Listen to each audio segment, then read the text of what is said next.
मन लागो मेरो यार फकीरी में, मन लागो मेरो यार फकीरी में।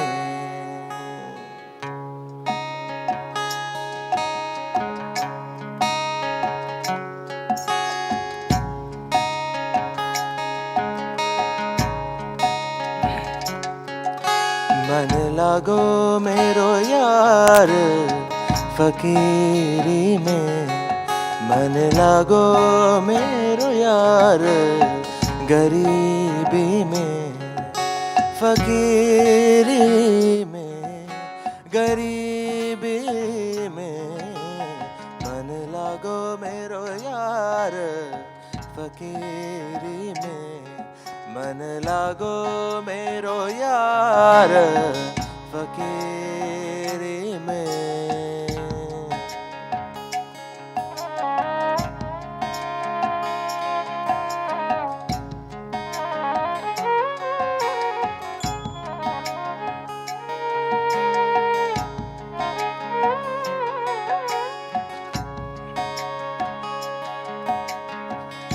हद हद जावे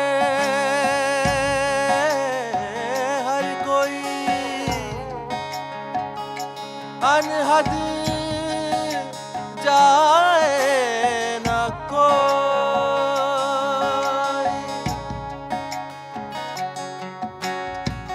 हद हद जावे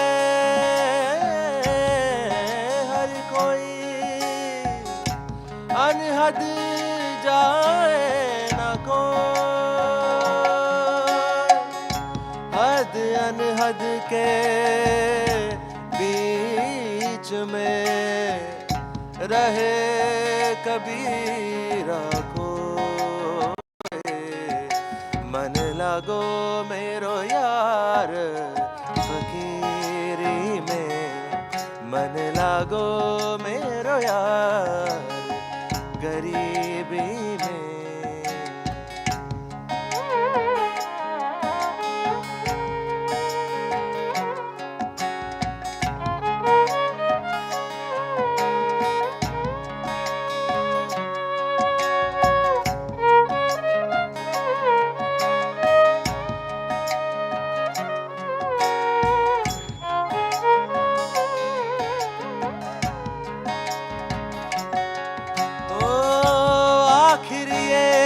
तन खाक मिलेगा, आखिर ये तन खाक मिलेगा। क्यों फिरता मगरूरी में, मन लागो मेरो यार फकीरी में, मन लागो मेरो यार फकीरी में।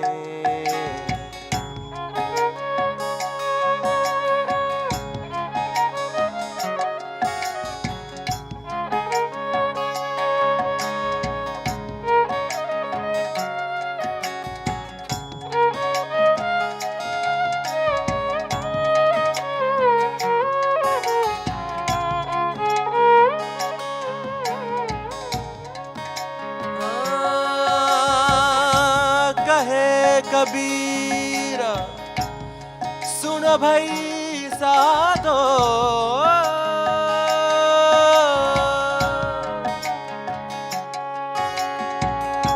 कहे कबीरा सुनो भाई साधो। साहेब मिले सबूरी में, मन लागो मेरो यार फकीरी में, मन लागे अपना ठिकाना। आए हैं सांवरे ओ मेरे गाँव रे, मिले एक ठाव रे न जाओ सांवरे। आए हैं सांवरे मिले एक ठाव रे, मिले एक छाव रे न जाओ सांवरे, न जाओ सांवरे। न जाओ सांवरे।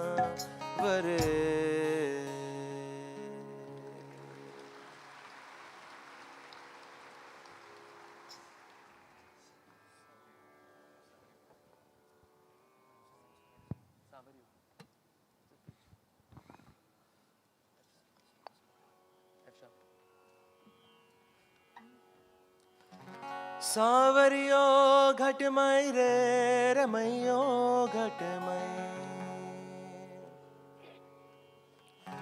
सांवरियो घटमई रे रमैयो घटमई। थन कटे थन कटे थन कटे थन कटे थन कटे ढूंढवा जाऊं रे सांवरियो घट में।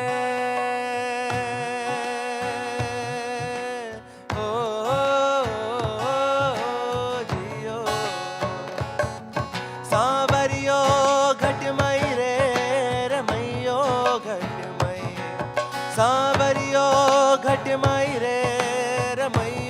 घटमई। थन कटे थन कटे थन कटे थन कटे थन कटे ढूंढवा जाऊं रे सांवरियो घट में।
कबीरा जब पैदा हुए तो जग हंसा हम रोए, ऐसी करनी कर चलो हम हंसे जग रोए।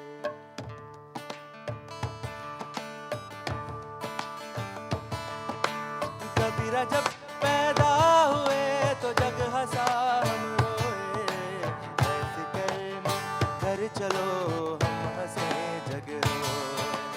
ऐसी करनी कर चलो हम हंसे जग रोए। कबीरा कबीरा कबीरा जब पैदा हुए तो जग हंसा हम रोए, ऐसी करनी कर चलो हम हंसे जग रोए। ऐसी करनी कर चलो हम हंसे जग रोए।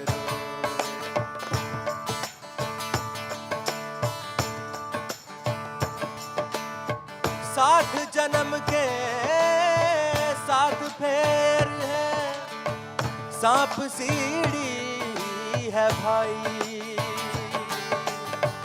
सात जन्म के सात फेर है, सांप सीढ़ी है भाई।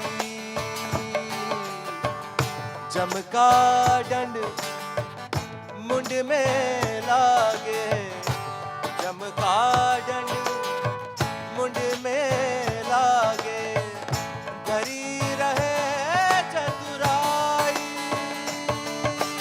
कबीरा जब पैदा हुए तो जग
पांच तत्व के पांच पंच हैं, पांच व्याग जग डोले। पंचम सुर में अनहद गूंजे, पंचम सुर में अनहद गूंजे, दसों द्वार को खोले। कबीरा जब पैदा हुए तो जग हंसा हम रोए, ऐसी करनी कर चलो हम हंसे जग रोए।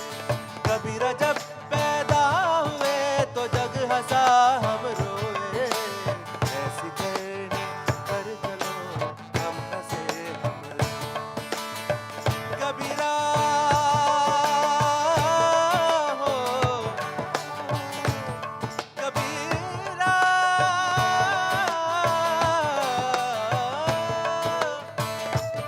कबीरा हो, कबीरा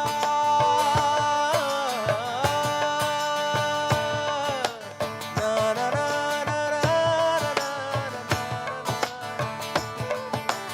ऐसी करनी कर चलो हम हंसे जग रोए। कबीरा जब पैदा हुए तो जग हंसा हम रोए,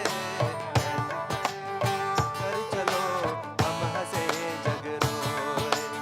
ऐसी करनी कर चलो हम हंसे जग रोए, ऐसी करनी कर चलो हम हंसे जग रोए।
Good morning. We will begin the program in a few moments from now, so could we request you to take your seats, please?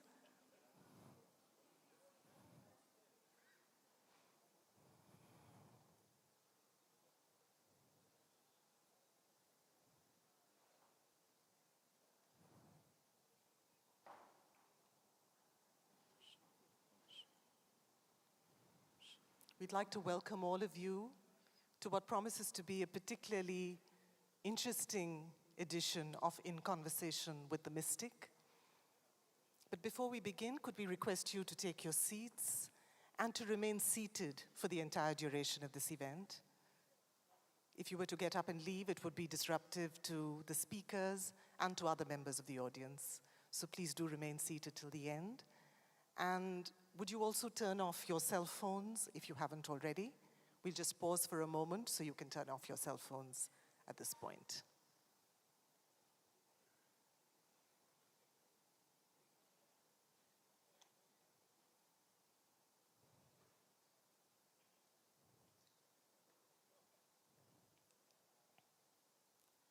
In Conversation with the Mystic is a series that's devoted to dialogue.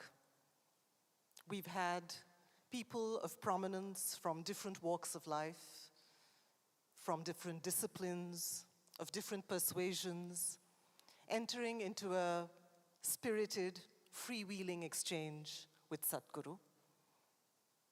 We've had people from fields as diverse as health and sport, business and politics, education and the environment. We've had quite a gamut.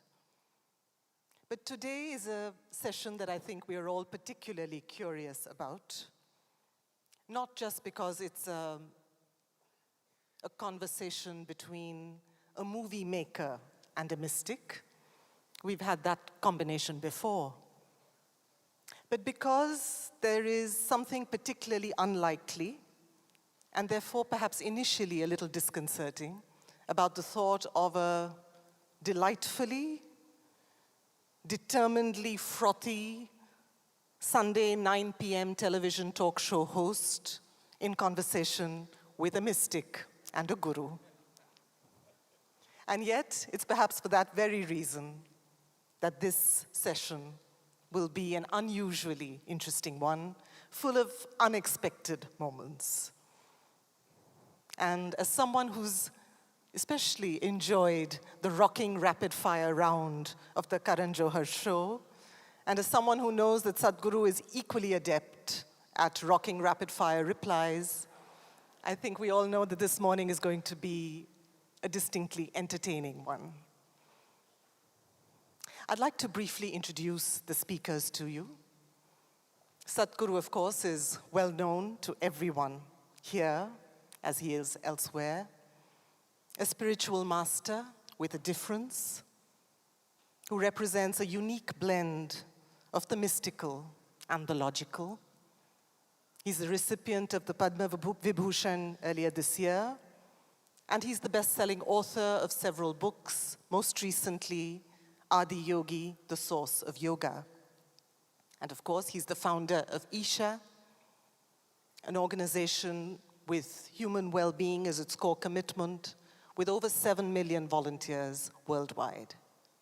I'd like to invite you to watch a short video on Sadhguru.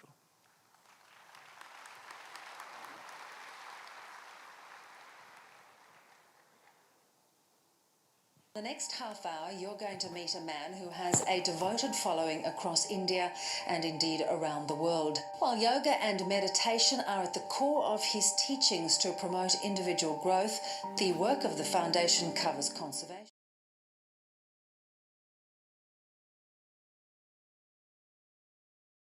In the next half hour, you're going to meet a man who has a devoted following across India and indeed around the world. While yoga and meditation are at the core of his teachings to promote individual growth, the work of the foundation covers conservation, education and health. And you'll find him astonishingly pragmatic on a range of very modern-day problems. Let's meet Sadhguru.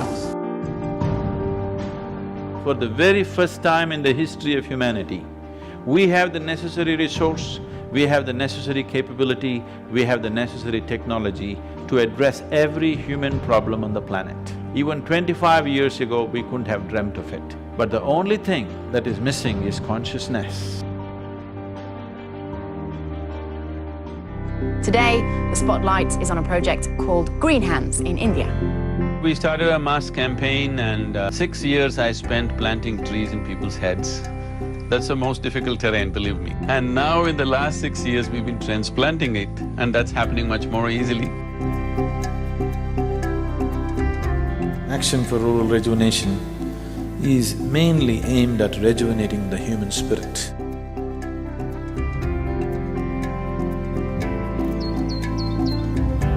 English and computer skills are very essential to make these children come out of the hopeless economic and social pit they are in.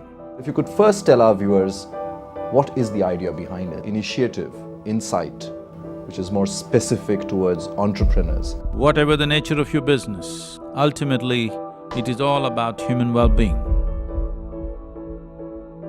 Isha Foundation, a non-religious, non-profit public service organisation headquartered in southern India. We've engineered the outside world in so many ways, but we've done nothing about this one. If you want to know well-being, in is the only way out. This is what I want to teach you too. That is, you can be completely intoxicated without any drug, just on life. This is a shift from wine to divine. How can you love one and hate the other when the same divine exists in all? spiritual process is not about looking up or looking down, it is about turning inward. See, the only thing that I'm really good at is just this. I can just make the air around me just crackle with energy.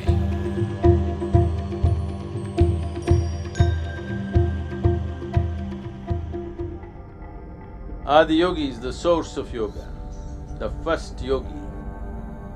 Adi Yogi will inspire many generations to take up yoga. One truly remarkable thing that Sadhguru has done is, he has made yogis out of ordinary common people. If you have to describe yourself in one word, Would you consider wildlife as two words or one word?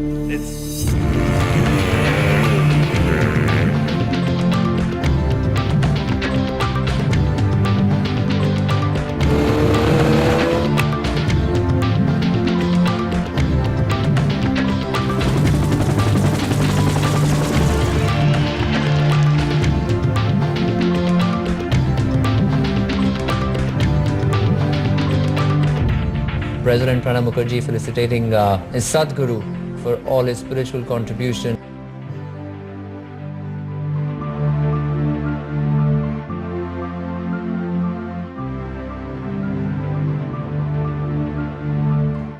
Our guest speaker for today, who is of course none other than Karan Johar.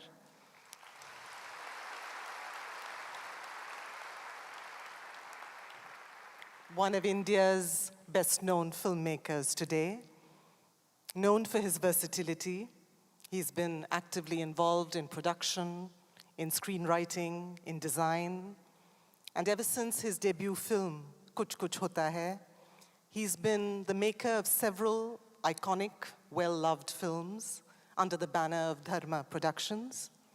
And he's, of course, the talk show host of a very popular show, Coffee with Karan. Before I invite him on stage, I'd also like to take this opportunity to let you know that we are launching a DVD and a book on this occasion, and we'd like to ask Karan to launch that.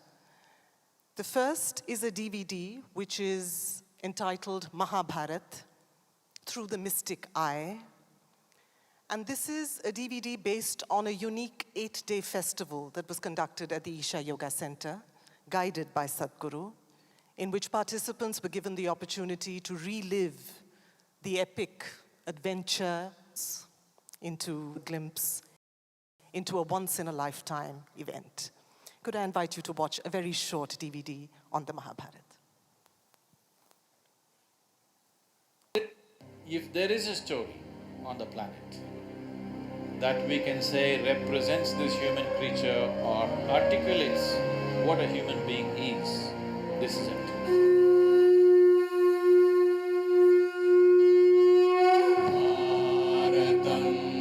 This is not about good. This is not about bad. This is not about the right thing and the wrong thing. This is about exploring the human creature like he's never been explored in any other place. Looking at Duryodhana's story, looking at Dharmaraja's story, looking at Arjuna's story, looking at Krishna's story, you can explore yourself in a million different ways. Thousands of characters, each one of them a complete story by themselves.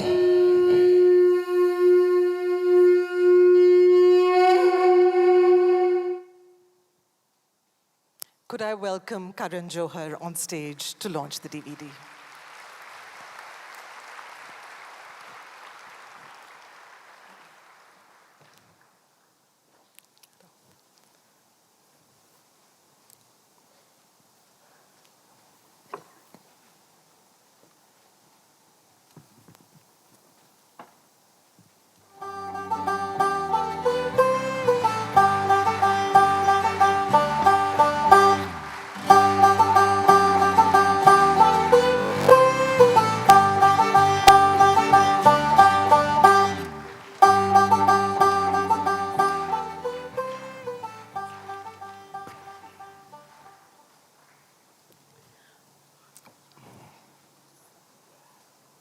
We'd also like to take this opportunity to ask our guest to unveil a new book.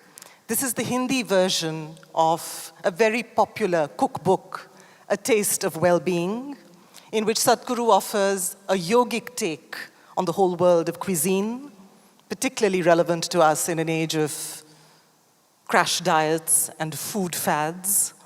It's a book that allows you to reclaim for yourself the joy of the simple act of eating right.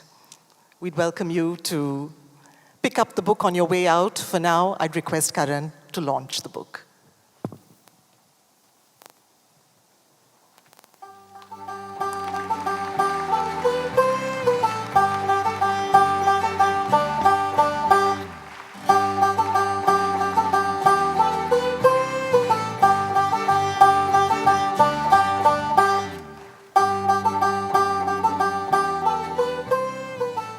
Thank you. And it's now time for the conversation to begin. Could I invite on stage Sadhguru?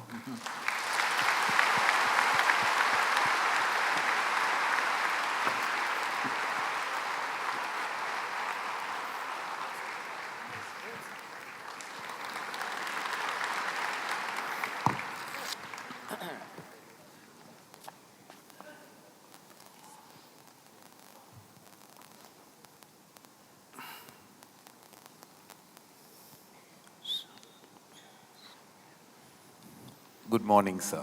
Namaskar. Two things I've never been in my life are thin and nervous. And I still haven't been able to get over the former, but the latter is still very operational at this moment. It's because I don't know what to say, because I feel I've lived with you in this last week. I've done all my research, watched all your shows. See, you have done your homework, but because I'm homeless, I've done my homework. I've done a fair amount of my homework. I've watched everyone from Anupam Kher to Juhi Chawla in conversation with you, Barkha Dutt, to a very subdued Arnab Goswami as well. I do believe in your mystical power because you managed to achieve that.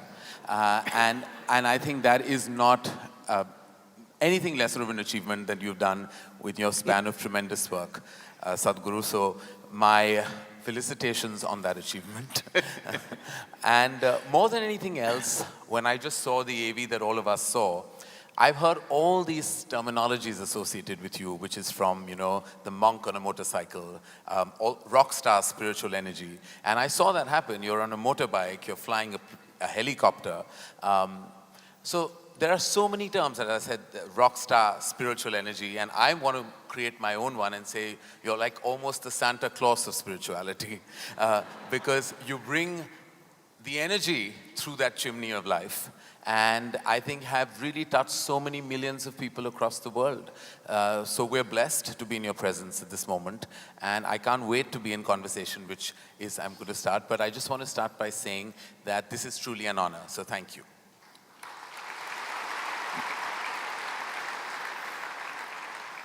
I mean, as a filmmaker, as a human being, as a member of a humanitarian community, my head is always buzzing with so many questions. And I think we bottle it down to some spiritual inquiries, some religious ones. There's always been a debate about these two terms, religion and then spirituality. There are people who feel like, I'm not religious, I'm spiritual, and I'm not quite sure they know the meaning of that. But they use it because sometimes terms are just thrown around. To those people who are at the crossroad between religion and spirituality, what is your answer to that dilemma?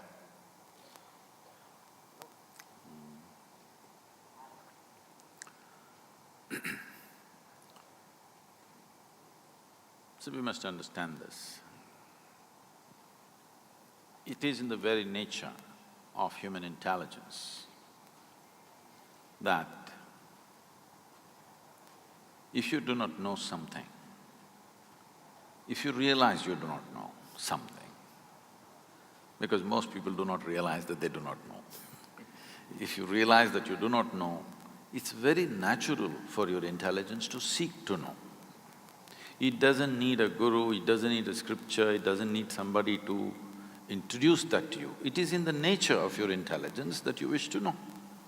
There are lots of experiments to show, even mice, if you leave them in a place, within 2 minutes, they will research everything in that space.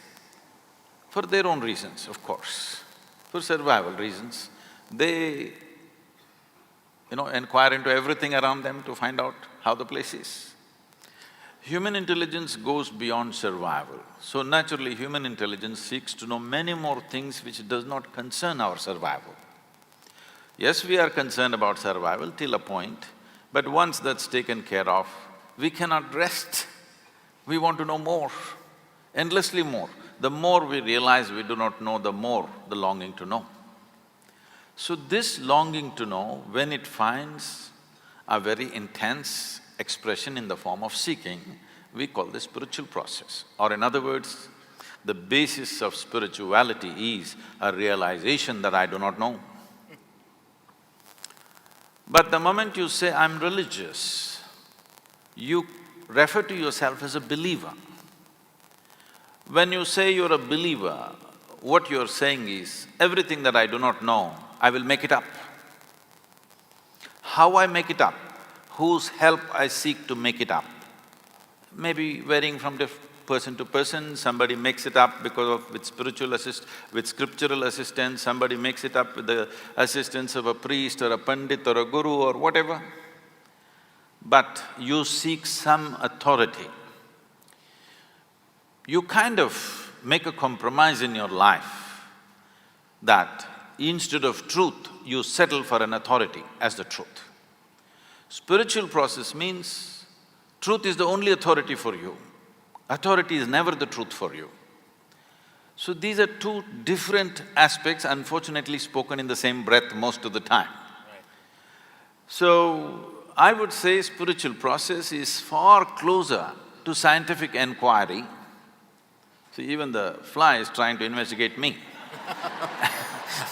Trust me, I'm not investigating, I'm just inquiring. No, And I wish I was the size of that fly. I did not use the word investigation in a negative way, nothing wrong with investigation. Yes, totally. Investigation means you want to know the truth. Right. Maybe it's done little forcefully like a fly. Right.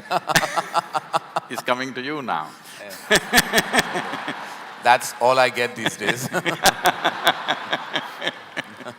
No, if you get to fly, what more? Yeah, so well, you manage pretty well. I have a fear of turbulence, so flying is not really on my top 3 things to do in life. So, spiritual process does not demand belief, because belief and spiritual process cannot go together. Spiritual process is a constant inquiry. It is a way of sharpening your questions so that they dig deeper and deeper, not into something else but into yourself, the nature of your existence. Because the nature of human existence is such that in our experience, the only thing that you can experience is yourself. You actually believe you're experiencing many things, but you only know everything the way it happens within you. You do not know any other way. Even now if you see these people, it looks like they're there, but actually you know them or you see them only the way they projected in the firmament of our minds. There is no other way. There is no other way for you to experience this life except the way it happens within you. Now, spiritual process is a constant effort to see that the way that it happens within me is not a distorted vision, that my mirror is not a wonky mirror, it is a plain mirror, that it shows me things the way things are, it doesn't distort anything. Because of my thought, because of my emotion, because of my attachments, because of my identities, because of the philosophies and ideologies that I identify with, I can distort my mirror. Now I deprive myself of all that so that I have a plain mirror and I get to see everything just the way it is. This is spiritual process. No, well, thank you, because that's always been a continued dilemma. And I believe that the word spirituality is sometimes misused, where there's not a grave understanding of what it really is. And as you said, that the I don't know has immense power. And I think acknowledging the I don't knows of your life really means everything. And I wish people would start doing that, because According to me, sometimes delusion is the biggest disease that plagues humanity, when you're not aware of your own self. No, there are all kinds of idiots on the planet. Yeah, yeah, we work with many of them. But we must understand this. In the very nature of who we are, it is like this. If you do something stupid today, tonight your intelligence will bother you. Why did I do this? This is the nature of human intelligence. But the moment your stupidity is either scripture endorsed or God endorsed, you can go on doing the same idiotic thing with enormous confidence. It gives you confidence without clarity. Confidence without clarity is a disastrous process. If you do not have clarity, at least you must have hesitation.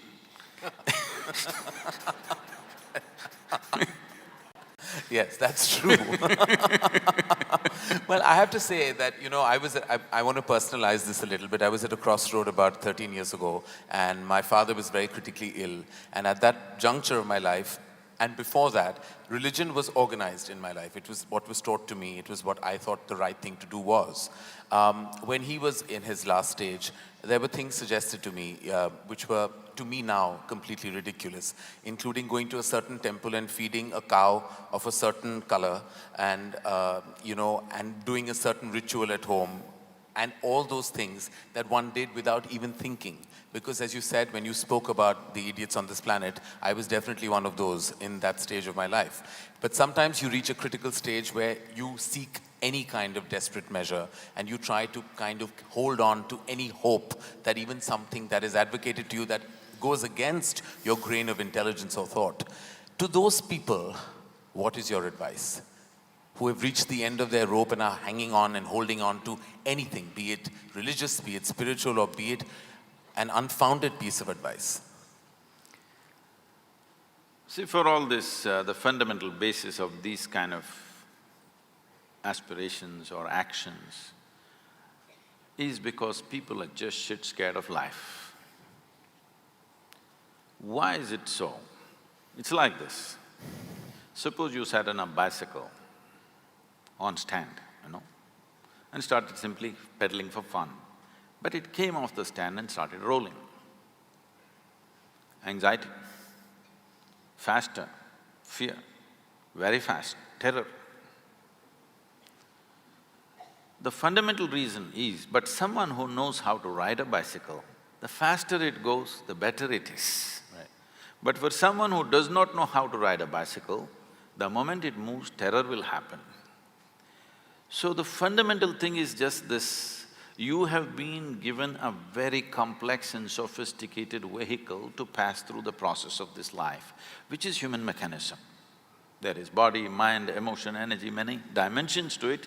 Essentially, this human mechanism is a very complex phenomenon.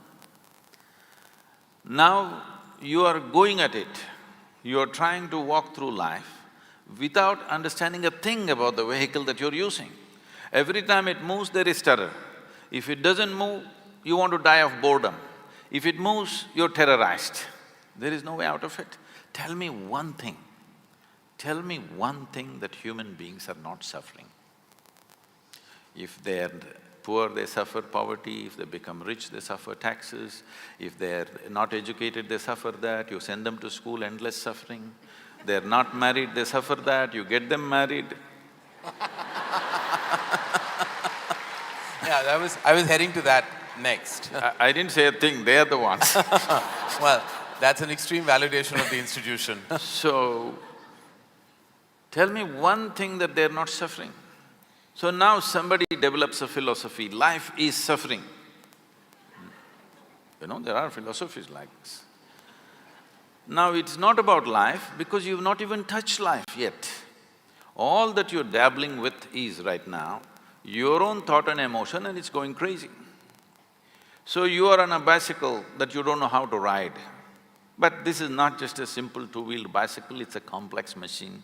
You don't know how to ride. You don't know how to manage your thought. You don't know how to manage your emotion. All these things, human experience is essentially happening from within you. Whether it's misery or joy, agony or ecstasy is happening from within you. At least what happens from within you must happen your way, isn't it? The world will not happen your way. But the problem now is, what happens within you is not happening your way. What's happening in your mind is a dream. Even your dream is not happening your way, that's the problem. The problem is not that your life is not happening your way, even your dream is not happening your way. And this is the source of their misery, but they think it's marriage, they think it's children, they think it's poverty. No.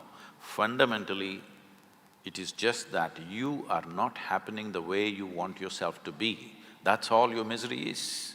So, even if you want to learn to ride a bicycle, it's just a simple basic machine. It needs a certain level of attention and involvement, otherwise you can't ride a bicycle. Takes an enormous amount of intent to want to ride it, otherwise it's quite impossible to ride a bicycle. After you know how to ride it, you can let your hands off, you can close your eyes, all these things. Pretty much like marriage. Because like wheels are turning but going nowhere at times. No, I wouldn't like to make that statement because for many people they've gotten somewhere with marriage. Yes, we'd like to find out where, but but on another forum. When you speak about suffering, Sadhguru, it is definitely something that I believe that self-pity sometimes is like a luxury spa. You know, it's somewhere where your comfort lies. Self-pity is, I believe, the most indulgent emotion and gets you nowhere but makes you feel really good for a certain period of time. What is your take on something like self-pity? How is being pitiful a luxury? I don't understand that. It becomes, you know, you get great solace in that emotion for a short period of time. Self-pity can be the most happy place to be at, like self-indulgences. See, there are many ways to achieve peace, happiness, well-being. This happened. Shankaran Pillai, he was a little abusive husband, verbally abusive. So he would rant at his wife, but she was always peaceful, never reacted. One day in the middle of his raging rant, he stopped and he asked, "Whatever I say, how much ever I abuse you, you are peaceful. How do you do this?" She said, "I clean the toilet." He said, "What? Cleaning the toilet, how does it make you peaceful?" She said, "I use your toothbrush."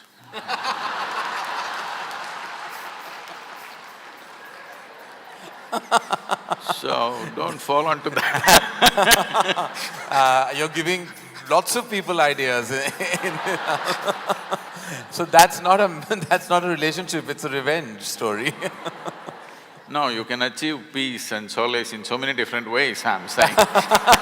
Which is what you said, to draw from within, to find your solutions. Because the most exciting line that I read was that you know, life can't touch you, can't scratch you. It can't harm you, you know, you create your own energy in your own life. You know, life, you're in this universe, you've been brought into this world, and it's in your control what you do with it. You know, life has nothing against you.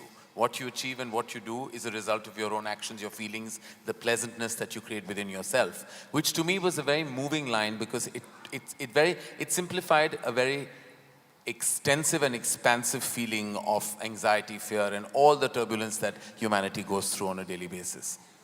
To me, three pillars of our existence are pretty much, you know, family, fortune, and farishta, which is what I believe a result of God, religion, everything else. When we talk about family, Sadhguru, there are few things that have always intrigued me, and I seek answers, or rather validation from a higher energy such as yourself. It's like I've always questioned why there's an organic distance between a father and son, why there is always that angst in that relationship. And I'm sure there are many in this house that have experienced that emotion in their own homes and their own environment. Where do you think the origin of that distance came? Because every generation makes the same mistake, which means they're not learning at all. Yeah.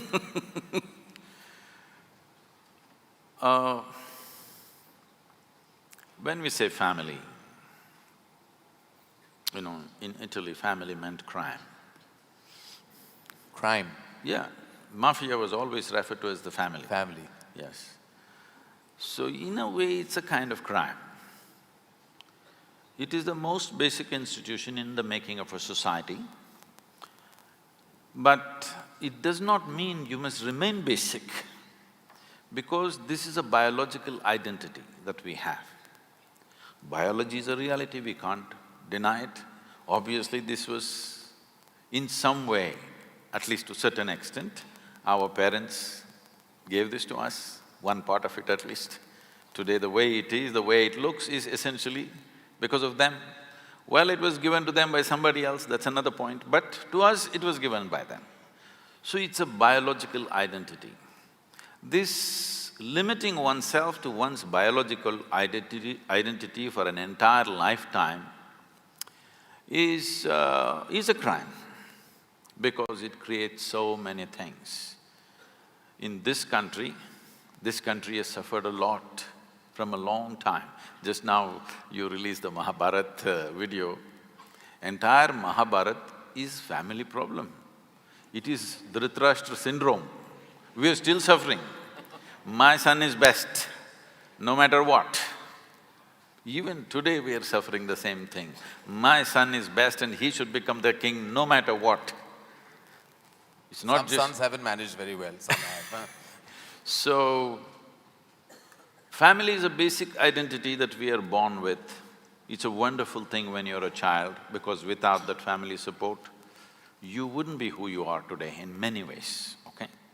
With all due respect and regard and great respect for the family, because human creature is born in such a way that as soon as you fall out of your mother's womb, you're not ready to get up on your feet and do things like other creatures. It needs a long gestation period before a man becomes a man or a woman becomes a woman. There is a long period where the incubation of family is most important and vital, there's no question about that. But you're supposed to grow beyond that identity. But a whole lot of people just never grow beyond that identity, for which they suffer, and sometimes if they're born in certain places, they make the entire nation suffer.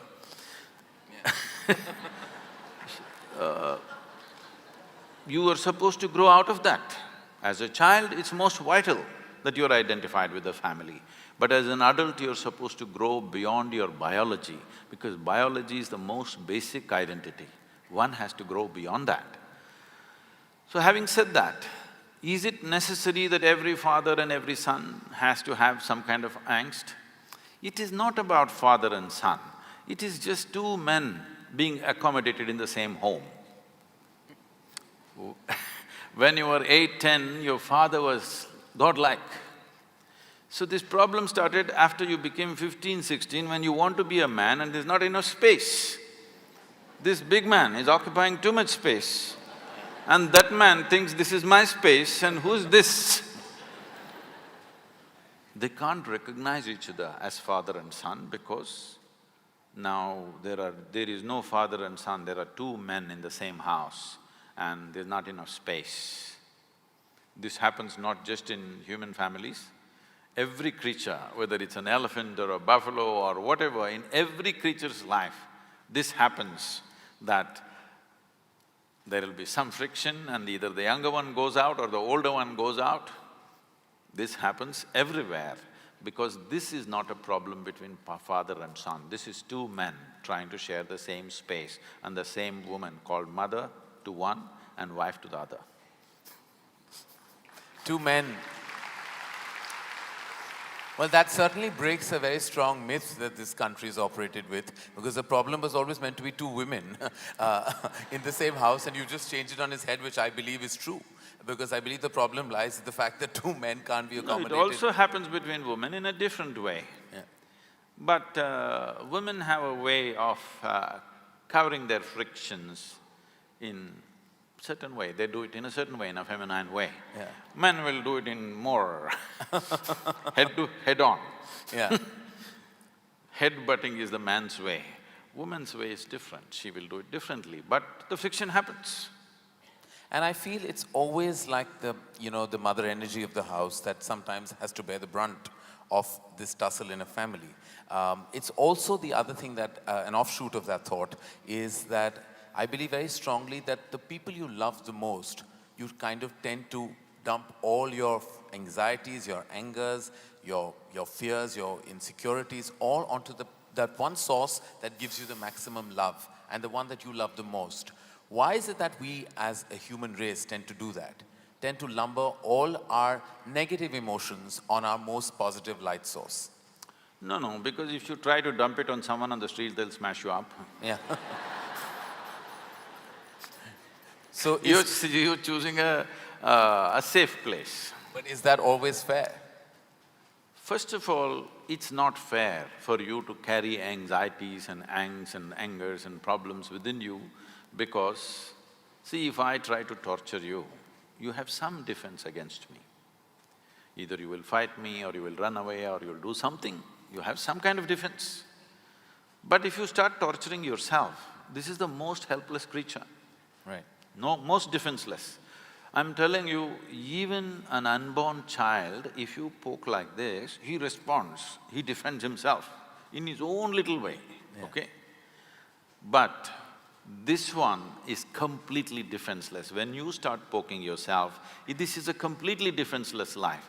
So the worst kind of torture, the lowest level of mind is one who tortures himself. But they always think they are the highest level of people. I suffer for everybody. You bloody suffer anyway. If there is everybody, you will dump it on them, otherwise you'll simply suffer. Yeah. People come to me and say, Sadhguru, I can't bear with my mother-in-law, she's impossible. My husband, after all, her son. My wife, oh, she's terror for me. My boss is not even human. Like this, it goes on. I tell them, you come, don't worry. I'll give you a nice place to stay, I'll give you good food, nothing to do. For your life, I'll take care of you. Only thing is, I will make some random checks on you. When I check, you must be joyful. If you're miserable, I don't believe in feeding misery. Right. So, you leave them in one place for 24 hours, you will see how they will mess themselves up. So when you're alone, if you're miserable, you're obviously in bad company.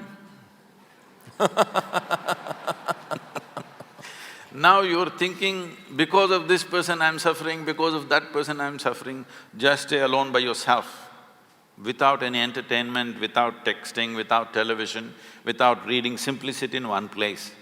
Joyfully, let me see. Most people can't stay there for 5 minutes, believe me. They are not on Facebook, they are not on Twitter, they're not this thing because they have something to say or because they have fallen in love with the world, no. If they stay alone, they'll go crazy. That's a fact. I mean, sorry to break that train of thought, but what is the solution to that kind of feeling of just not enjoying your own space? Because we have not looked at how human mechanism works. It is like you have a super sophisticated machine. This is the super computer. This is the machine which dripped supercomputers, isn't it? Right. I'm asking, have you read the user's manual? That's all it is. The entire yogic system is just this. This is not a philosophy, this is not an ideology, this is not a religion, this is not a teaching. This is just the user's manual, how your body should sit, how it must breathe, how the mind should be, how the emotion should be, how the energy should be, what are the things you can do with it, how should you keep it so that this will function at its highest possible level. See, the cell phone companies have been doing some research a few years ago and they found only 7% or only 3% of the people, no, 97% of the people are using only 7% of the cell phone's capability.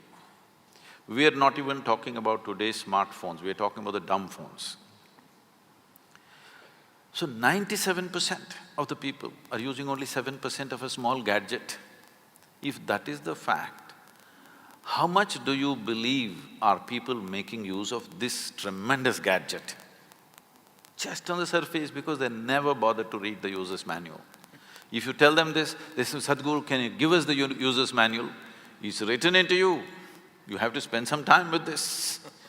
This was written by the source of creation, not by me or you, isn't it? You must learn to read. The problem is illiteracy. See, suppose you have not learned the alphabet. Well, you have learned English alphabet. Let's say I'll give you a Tamil book. You look at it, does it make any sense to you? You don't know the alphabet, it doesn't mean a thing to you because you do not know the alphabet. Now, this is the problem, that in today's society, in modern education, we have not even brought fundamental literacy towards how to read this book. Because we've never read this, by accident we are managing it. If you manage by accident, sometimes it works, sometimes it doesn't work. One moment you're happy, next moment you're miserable, one moment you're peaceful, another moment you're in turmoil. I was I'll cut the long story short. I was in Tel Aviv and somebody came and greeted me, Shalom. I said, what does that mean? He said, this is the highest way of greeting. I said, that's your opinion, but what does it mean? He said, no, this is really the highest way of greeting. I said, all right, but what does the word mean? He said, it means peace. Then I said, why is peace the highest way of greeting unless you're born in Middle East? In South India, you come up to me in the morning and say, peace. I will ask, what's wrong with you? I'm saying if you deprive yourself of something for a long time, suddenly it becomes godlike. If you've not eaten for 10 days, even if God appeared, what's the prayer? Food, of course. So, once you deprive yourself of fundamental things, I'm saying fundamental things because to be peaceful and joyful is not the ultimate goal of life. If you want to enjoy a meal, you must be peaceful and joyful. If you want to enjoy a friend, you must be peaceful and joyful. If you want to enjoy a walk on the street, you must be peaceful and joyful. If you want to enjoy simple things that you do in your life, you must be at least peaceful and joyful, if not ecstatic. So it is a most fundamental requirement. This is not happening. People are saying, this is the ultimate goal of life. Even so-called spiritual leaders are saying, peace is the ultimate goal of life. Such people will only rest in peace. For those, in what I believe surrounds us all is urban angst. I think that seems to be terminology that comes out of, mental health solutions, etc. And that seems to be rampant in many parts of the world now, including now slowly penetrating even in India, when people deal with mental health issues like depression and anxiety, and those kind of which seek certain chemical imbalance issues that are told to them. They're making you look very pretty on the screen. How do they do that? They're not doing that to me, huh? They're making my what? My… Look at yourself there. Am I looking pretty on screen? Yeah. See? Okay. Well, they're not doing that to me. You're looking stunning to me, sir. Stunning is another word for shocking. Well, I was trying to find another adjective to counter that, but back to me and my mental health issue. I really want to know, it's such an order of the day today. Everyone seems to it's almost, and I hate to say this with any, and I don't say this with any kind of disrespect to people's personal circumstance, but I almost feel like today it's talked about like it's almost a fashionable issue, where I think it's a very serious issue. When people talk about mental health issues like depression and anxiety and seek counseling to sort those issues out. And then the diagnosis at times is chemical imbalance and medication is given. And then well, I know you hate the word philosophy, but all your teachings are definitely about finding yourself and seeking that pleasant bliss from within.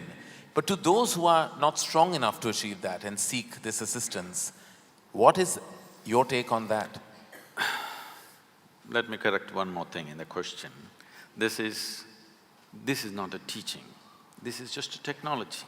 I'm just giving some people simple methods with which they can work. If people are coming for a teaching, they're frustrated with me because every time they come, they leave more confused than ever before. If they're more confused, in a way my job is done. Because my entire work is to get them out of silly conclusions that they've made about life. And confusion means you're still looking, you have an active intelligence. Conclusion means, what is the conclusion of your life? Hello? What is the conclusion of your life? You don't know, let me reveal the suspense to you. Though as a filmmaker, he won't tell you till the end. I will reveal it to you. Sometimes we don't even know what happens after that, so many of us are confused souls when we make movies. So, the conclusion of your life is you'll be dead. You think something else is going to happen to you? You'll be just dead, that's all is the conclusion. So every time you make a conclusion, in some way you die, you need to understand this. You kill something of yourself every time you make a conclusion. This is you in a state of committing suicide in installments. You may call this religion, you may call this philosophy, you may call this being socially whatever, but fundamentally you're committing suicide in installments. This is why when you look at a child and yourself, you're less alive than a child. As you grow up, should you become more alive or less alive? Unfortunately, most adults are less alive than children, isn't it? You must be more alive, but unfortunately you're less alive. Maybe your physical agility will go down with age, but your aliveness need not go down. Aliveness is going down because you're continuously making conclusions and conclusions and conclusions. As you conclude, you become less and less alive. You know, there is that famous parable, which is all over the place, about Adam and Eve. It seems God told them, it's a dumb couple. Kind of, yeah. Look at what we had to suffer as a result of them. No, not because of that, because they didn't know what to do with each other. So God told them, you eat whatever you want, but don't eat from this particular tree. You know what tree that was? No, apple means in Old English just a fruit. What? Knowledge. Your parents tell you, you must eat the fruit of knowledge. Your teachers insist that you must eat the fruit of knowledge. Everybody in the society always trying to shove knowledge down your throat. But it seems God told you not to eat the fruit of knowledge, and by eating that Adam and Eve fell.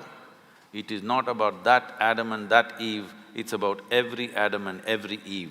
The moment you eat the fruit of knowledge, you fall, because your idea of a knowledge is the conclusions that you make about everything in the universe.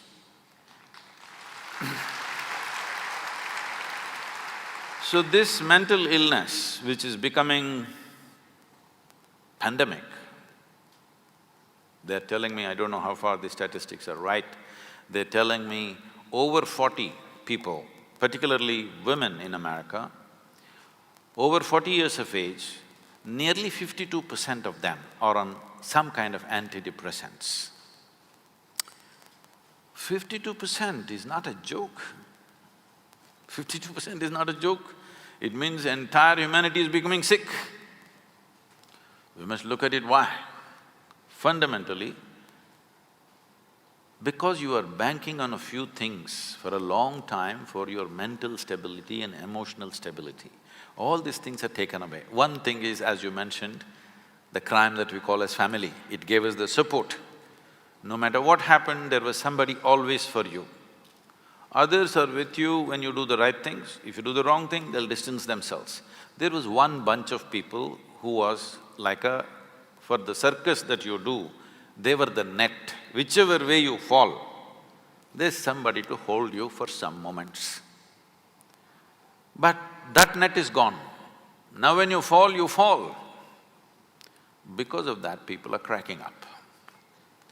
So if you want to remove You see, in this culture, there was a time in the tradition where 30% of India's population were monks. That means consciously they went beyond family. Consciously they chose to live without family, to live without support, to live without a home. Homelessness not out of deprivation, but by choice. Nobody ever had a depression because they transcended the need for the net. You learnt your trapeze bar act really well. Now you can do it without the net. You are not good at it, you better have a net, isn't it? Otherwise your head will crack. Right now that's all that's happening. The traditional support system that we had, we're taking it off. When we talked about religion, with all due respect, we must acknowledge this. Today people are trying to go to psychiatrists. India doesn't have enough psychiatrists for 1 billion people, believe me. No country has. And above all, they're very inefficient because they can take only one client at a time and they need a lot of furniture like this. It's very inefficient. Religion handled human psychological balance effortlessly. God is with you, don't worry. It settled a whole lot of people. Do not underestimate the value of that. It is very inexpensive mass psychiatry where people… No, I'm not… this is not a joke. When you're mentally ill, it's not a joke. It's the most painful thing. If you get physical ailments, you will get everybody's compassion. When you get mental ailment, you'll get laughter, unfortunately, because you don't know when somebody is sick and when somebody is being stupid. You can't make out. This is the biggest problem for those families who have somebody in the family who's mentally disturbed. You don't know when they're making it up, when they're really suffering, you can't make out. There is no perfect way, there is no science anywhere to tell you exactly when, because human beings can make up every kind of thing. You're an actor, you know. I don't know, you're an actor or… I do most things, yeah. Okay. I mean, we act even in our day-to-day existence, all of us. No, that do. is fine, but are you actor, just director? No, I tried, I failed. Okay. So, all right, you're a bad actor. Yeah. But I'm an actor nonetheless. But at least you make other people act. Yes. So, in a cinema or a drama, you can act something and make it really real to a point where these 10,000 people will sit and experience like it's real. So, when a mentally ill person is in your home, you don't know whether he's acting it up or it's real. Sometimes it's real, sometimes he's playing with it. You can't make out. You don't know when to be compassionate, when to be hard on him. This is the biggest problem. For people who have mentally ill people within their homes, this is the huge problem because there is no perfect way of making a judgment. And it is not joke. See, human sanity is a very fragile thing. The line between sanity and insanity is so thin. If you push it every day, you will cross it. See, when you get angry, what do you say? What's the expression? I'm mad with you, or I'm mad right now. So you're enjoying that little bit of madness. You crossed the line and it felt like it's some kind of a freedom and power. But one day when you cannot cross back, that is when suffering begins. And suffering means, it's not like physical pain, it's immense suffering. I've been around people who've been mentally ill, trying to help them. Nobody should have it, but unfortunately it's becoming an epidemic in the world that mental illnesses are growing like never before because all the supports they had, we are pulling it out without replacing it. If people become so conscious and so capable within themselves, you pull all the supports, everything will be fine. But without giving that competence, you just pull the supports, people will crack. In the Western societies, it's happening large scale. We are not going to be far behind, especially the urban societies in India will move in this direction because once again, in many ways, urban India is more West than West. There are more people in denims here than in America. Well, no, thank you. Thank you for that, because I know it is definitely a crisis that plagues us, and some, as I said, seek help. Some who are helped, I mean, I'm happy for them, and I'm sure grateful for resources that are available. And those that find pleasantness within themselves, I think that truly is a glorious solution to their issues. So when we say pleasantness, human pleasantness can be looked at in many different ways. One simple way of looking at it, because medical science is looking at it that way, I don't see it that way, but that's a consequence for me, is every human experience has a chemical basis to it.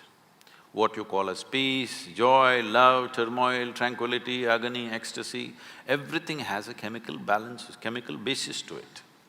Even health and ill health has a chemical basis to it. Today, entire pharmacology is just about trying to manage your health by using chemicals. Today a doctor's job or a physician's job is, it's an orchestra of chemistry that he's trying to manage. Put this pill, something more happened, put that pill, then something less happened, then do this, do that. Trying to manage the orchestra of chemistry, because this is the most complex chemical factory on the planet. Right. This is a very complex chemical factory. Managing it from outside is very, very difficult. But you could manage it from inside, but you must have access to your insides. If your innards are not available to you, then how do you manage it from inside? You only try to manage from outside. Even mental illnesses are largely being managed by chemical input. But all the chemicals that you can think of on this planet are in some way already present in this. Whether you are seeking medically prescribed drugs or you're going for the backstreet drugs, whatever you're going, essentially you're trying to bring pleasantness within yourself. Right. Because health means one level of pleasantness. If body becomes pleasant, we call this health. If it becomes very pleasant, we call this pleasure. If your mind becomes pleasant, we call this peace. If it becomes very pleasant, we call this joy. If your emotions become pleasant, you call this love. If it becomes very pleasant, we call it compassion. If your very energies become pleasant, we call this bliss. If it becomes very pleasant, we call it ecstasy. If your surroundings become pleasant, we call this success. So, we are trying to manage pleasantness by putting chemicals. To what extent means, the statistics are out now. In United States, they're saying 70% of the population is on some kind of prescription medication. The most affluent country, where there is an enormous choice of nourishment and lifestyles, here 70% are on prescription medication. So you're trying to manage your sanity and your health by putting chemicals from outside. But there is no doubt in anybody's mind today that this is the greatest chemical factory, but right now ill-managed. Essentially, you're a lousy CEO. That is true. That is true. What is always, Sadhguru has also left me in wonderment at times about the usage of two words, which I'm going to say to you right now. Terminology sometimes has a tendency of making you even receive an emotion from within. Two words being ego and self-respect. Now, these are two pillars of what we believe self-confidence, which is unfounded, I believe. Ego. Hey, who put a cow next to me? Sorry? Who put a cow next to me? Well, topical at least. It's part of the decor. Because everywhere I go, people have been asking me questions about Gaurakshak, Gaurakshak. Yeah. Now they put a cow next to me. Well, I was planning not to go down that path, but now then since you brought it up, no, not going there. As I was saying about ego and self-respect, like we always say, like my belief has always been that maintain your self-respect, keep that. Your ego can be flexible because it should be convenient. Because I believe like your ego should be a function of your convenience. How true is that? Or maybe both are unfounded? This ego should be a function of your convenience is perfect. But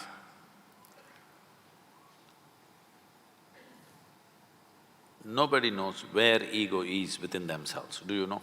No. Nobody knows. It arises at will, I think. No, no, no. Ego is a fall guy. When you do the good things, of course it's you who did it. When you do nasty things, oh, it was my ego. He's a fall guy. He comes up whenever something goes wrong. Whenever you're seen in a bad light, it was my ego, it's not me.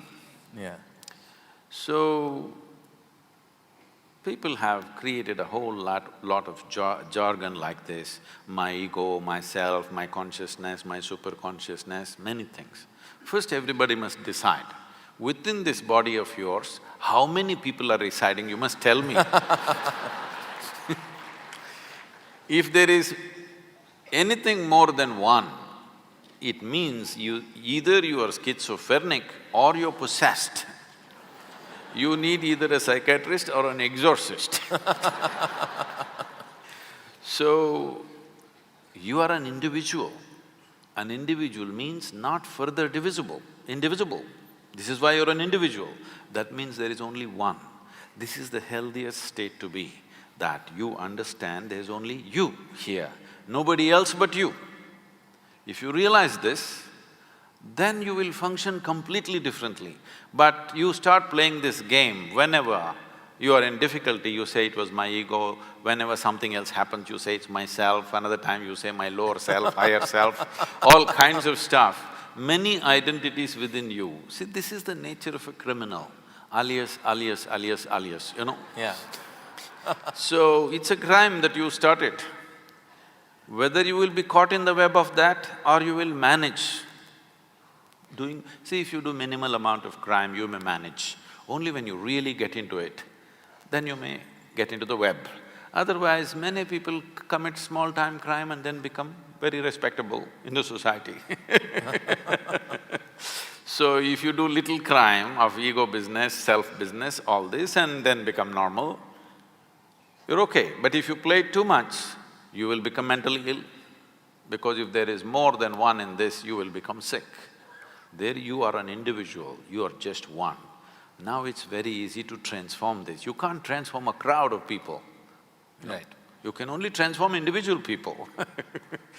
And if you take away this fall guy, one fundamental thing you have to do with yourself is to see that no matter what happens in my life, if pleasant things happen, unpleasant things happen, whether I'm joyful or miserable, I'm successful or a failure, you know it's just you and you alone.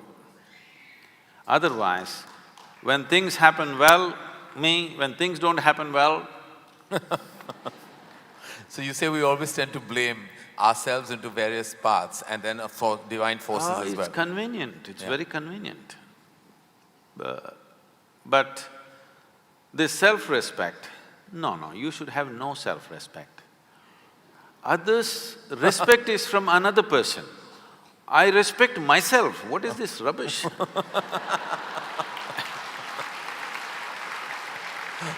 Somebody else respects you because they see some value to you, it's nice.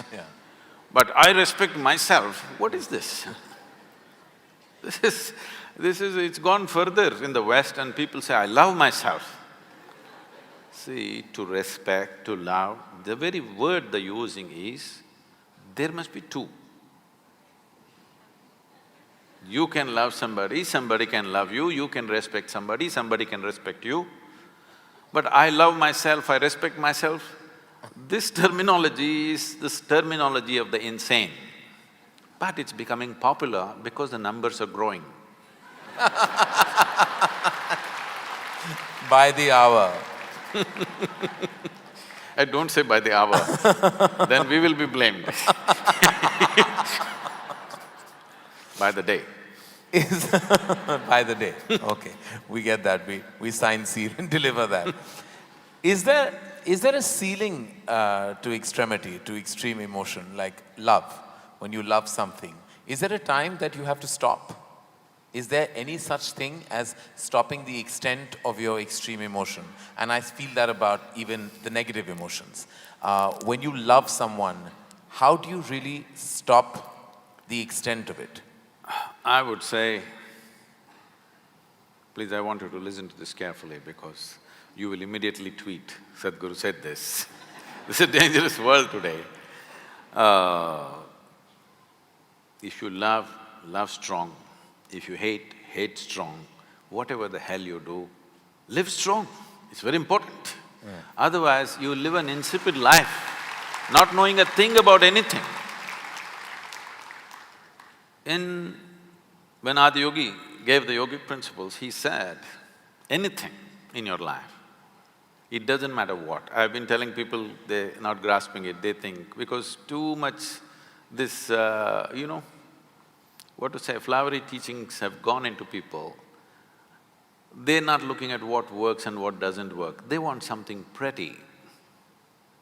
I'm not interested in what's pretty and not pretty. Whether it works or not is the only thing. Ultimately, what works is very fantastic. Right.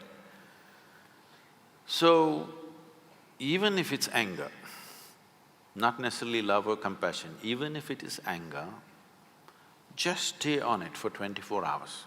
Anybody, I'm saying, just try this by yourself. 24 hours, stay intensely angry, let me see. Believe me, at the end of 24 hours or well before that, you will be enlightened. But you will see you are not capable of being angry, because to stay intensely angry, you need enormous energy. It burns you up. Try one day, 24 hours, stay angry. You are irritated, that you can manage for the rest of your life.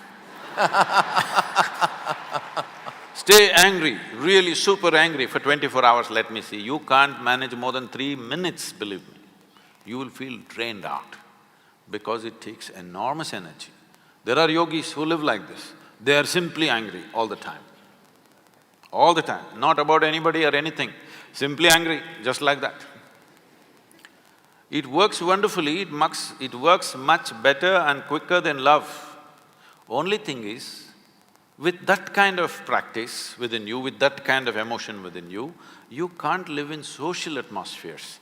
You will have to withdraw to a mountain cave and simply be angry about nothing, just like that. If you want to live in social atmospheres, you need to be in a pleasant state of emotion, otherwise you will get into constant mess. So should I stop myself somewhere?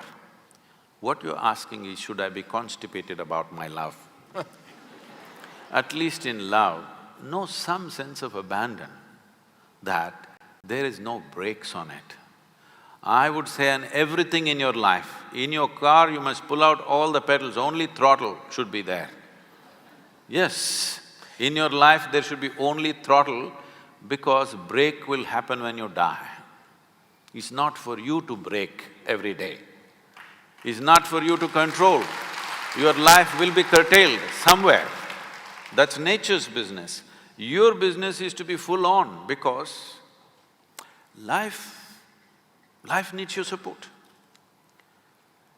Death is super efficient. Did you ever see death happening inefficiently? Hello? Wherever it happened, it was a perfect death, isn't it? Never happened inefficiently, but life happens inefficiently. Life needs constant support. Death does not need your support. Stopping something is death, in a way. So to love you're afraid, to laugh you're afraid, to cry you're afraid, to everything. Nothing is done with abandon, everything with constipation. Learn to do something with abandon, because if you do not know at least how to scream in abandon, there is no way you will ever know how to meditate or to be spiritual, because spirituality is a state of total abandon, complete state of abandon. I endorse that and will try and live by that. But what happens when a positive emotion reaches its extreme stage and ventures into a dark area? Like love can also transfer itself into obsession. See, you are referring to… See, it's like this. Suppose you don't have legs, and if I say, come, dance, you say, no, I cannot even walk without my crutch. So I cannot walk without my crutch, or I cannot live without you, are not different. This is a very dangerous territory I'm entering. But it is a fact, I cannot walk without a crutch or I cannot live without you is the same thing. Because you're misunderstanding your dependence and a certain relationship that you hold with somebody as love. Let's look at this thing of what is love. See, it's a certain blossoming within you. Now, who are you in your life? Who are you using as the manure? Filth. See, this flower is fragrant not because somebody sprayed perfume to the roots. It is fragrant because somebody put filth to the roots, isn't it? So now you found a little flower within you of love. Who is your manure? Who is your filth? Now this is a dangerous territory for me to enter, with you also. But this is exactly what we are doing. Now the question is just this, whatever is the most pleasant emotion within you, are you capable of bringing it on by yourself? Or are you in a dilapidated condition of technology that you are a push-start machine, that somebody has to push you, otherwise you cannot be? Your joy, your love, your peace, your ecstasy must be your making, isn't it? Right. So now your love will become about sharing your joy, not squeezing joy out of somebody. Right now, most people's joy, most people's idea of a love affair is more like a mutual benefit scheme. You give me this, I'll give you that. You can't live without me, I can't live without you. They will make sure that the other person also becomes invalid and cannot live without me. Yes, this is a very huge problem in the human societies. Love is not happening as a flowering. It is something that we are trying to suck out of somebody. Love is not about somebody. I want you to know this. Maybe because you're a film personality, maybe you said you're not an actor, but there are many actors who are loved by people. People are drooling with ecstasy, simply looking at them. But the problem is they've never seen them. They've only seen that play of light and sound. They've never seen them, but they love them. So what I'm saying is, you're capable of loving somebody, that person may not exist, he may be animated, but you still love and you're experiencing all the fruits of love. I'm saying love is something that you do within yourself and blame it on somebody. You can do it by yourself. For a long time in this country it's been there. There have been Mirabais and Tukarams and others, they taught you don't have to love and to be in an extreme state of love, you don't need anybody. You can simply do it by yourself, and not just in emotion. Even physical ecstasies happen to them simply because they are in a great love affair with someone who is not even here, all right? So, it is something that you do within yourself. Right now you're in love with somebody here, that somebody may not even know that you love them, but you can experience this, isn't it? You don't need the support from the other person. This is an experience that's happening within you. Love is within you, if you wish. It is not that it's sitting within you, there is no such thing. You are capable of variety of emotions. If you want, you can make it a very sweet emotion. If you're in a very sweet state of emotion, people say, oh, he's very loving. You may not be loving in the real context of how they understand, but you are in a pleasant state of emotion, so naturally you do pleasant things, so people think you love them. So make love an island, not a country. No, no. Make love the universe, not an island. Because right now, when you say, I love you, this particular person, you only, when I look at these people, I look at them like this one person, this is an island love. It is too discriminatory. This one face in this 10,000 faces I love, rest. Depressing looking at them. This is a very island love. I know you're in an island city, but it's time to go beyond. It's time that you understand love is a happening within you. maybe somebody stimulated this, you're grateful to them that they ignited this within you, but love affair is yours, isn't it? It's an inner experience that's happening to you.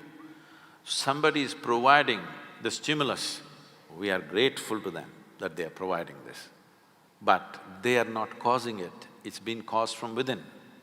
And once you understand this, why wouldn't you be walking on the street lovingly? Why won't you look at a tree lovingly? Why won't you look at a buffalo lovingly? Why won't you look at the cloud lovingly? Because it is not something that'll get over. Should I control it? Why? Will it get over? There's no such danger. It doesn't get over. In fact, almost everything that you experience, the more you exercise it, the more it's available to you. Whether it's your love or joy or hate or anger, the more you exercise it, the more it's available to you. Because it's after all your making. Right. It's entirely your making.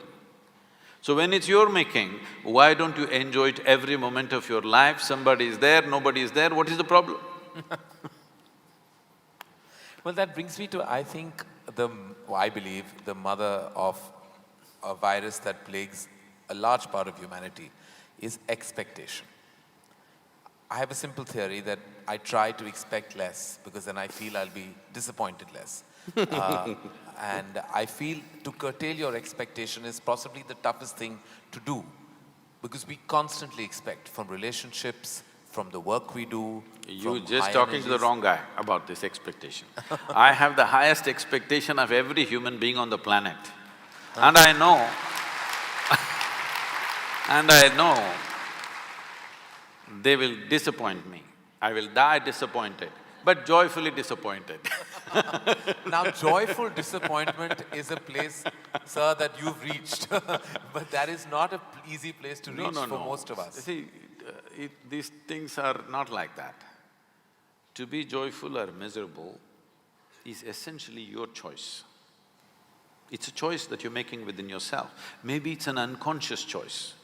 Anything that you do unconsciously, right now unconsciously my hand can fly. But what I can do unconsciously, I can do the same thing definitely consciously also, isn't it? This is the fundamental difference between being human and every other creature. We are not doing anything different from what they're doing. We're doing the same things, but we do it little more consciously. Suddenly it's a different affair altogether. Same things, we eat, they sleep, we sleep, they reproduce, we reproduce, they die, we die. Only thing is, we are doing it little more consciously. Suddenly it looks like another world by itself. We think we are above them, only because we can do the same silly little things little more consciously. So, if I can move my hand unconsciously, I can also move it consciously. If I can become joyful unconsciously, I can also become joyful consciously. If I am joyful because of my choice, suppose disappointments are thrown at me, I will be joyfully disappointed. And my expectations of people are very, very high. I have an impossible expectation, so I know I will die joyfully, blissfully disappointed because I know the nature of the world very well. I'm not somebody who lives in fancy la-la land. So, abundant love and no curtail on expectation. Oh, see, love is not a quantity, it's a quality. It is not that if you do certain amount of things you're loving, there's no such thing. You can sit here, eyes closed, not look at anybody and still be loving because it's essentially pleasantness of your emotion. How pleasant? I'm asking, is there any need to curtail pleasantness within you? Now I'm super pleasant, but if a child came, I might grab him and put him on my lap. If an adult comes, you don't do that. I'll do this, okay? A dog came, I'll just do this. But an adult comes, another person comes, you don't do this to them. I'm saying your expression will change from person to person, from relationship to relationship, what kind of intimacy and what kind of closeness you have with people. But does it mean to say that you should not do this with as much love as you hug somebody or kiss somebody? Should you not? Should you not do namaskaram with as much love as you hugged your child? Why not, I'm asking? Because there is no… See this… I'm trying to demolish the word abundance, because when you say abundance, there is also scarcity. There is no such thing. It is neither abundant nor scarce. If you're willing, it's on. If you're not willing, it's off. That's all. As simple as that.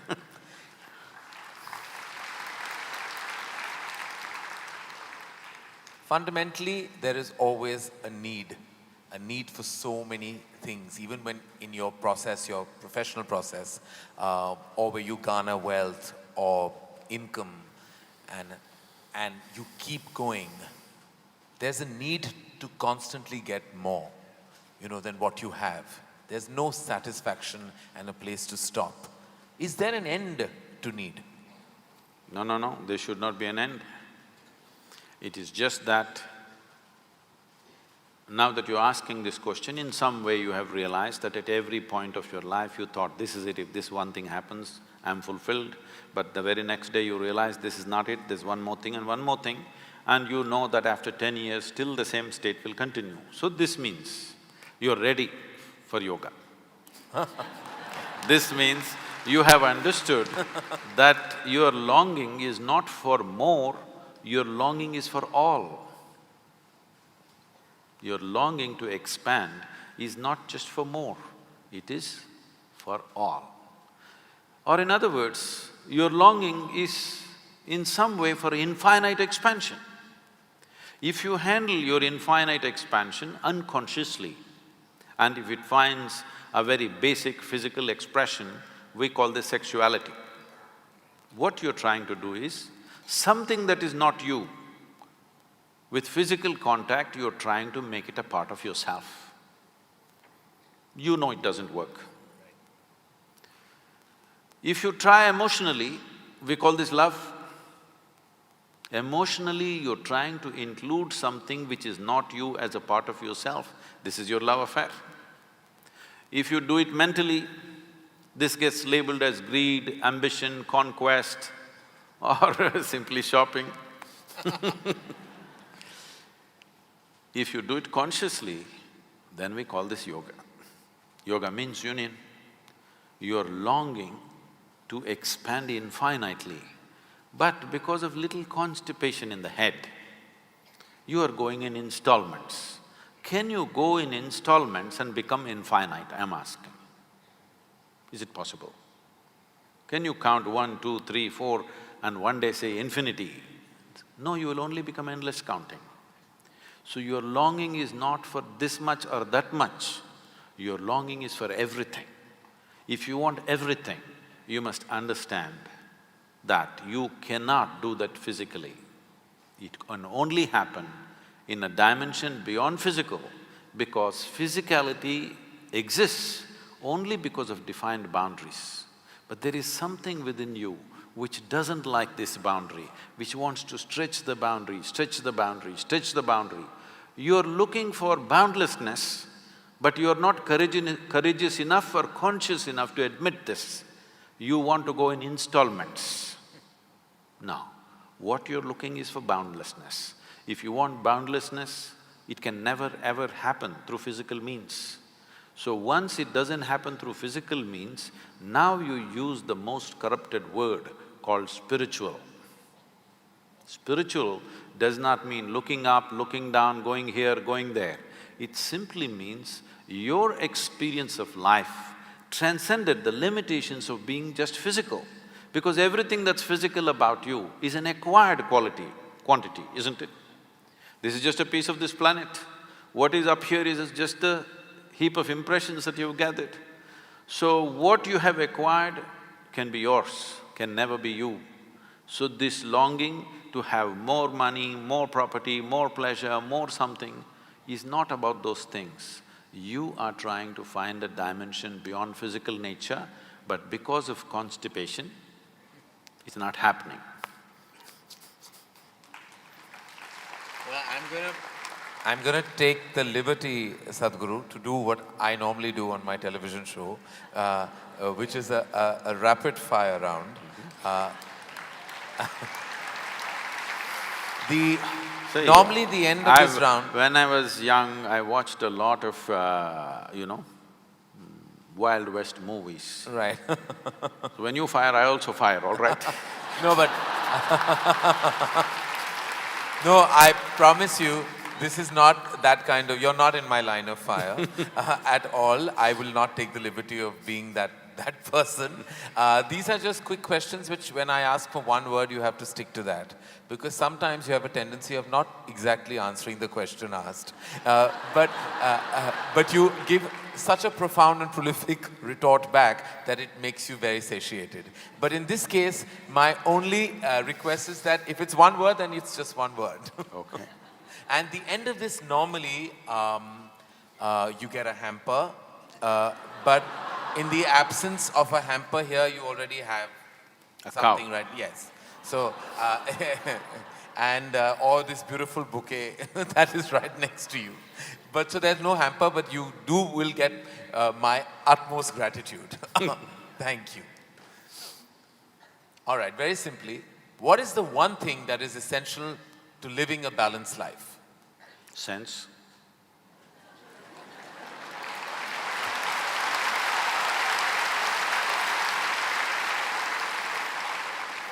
What is the one thing we must absolutely do away with in order to lead a balanced life? Senselessness. Yes. All right. I thought that was coming. First thing that comes to your mind when I say the following. The first thing, organized religion. Madness. Marriage. Cohabitation. Competition. Stupid. Money. Useful. Love.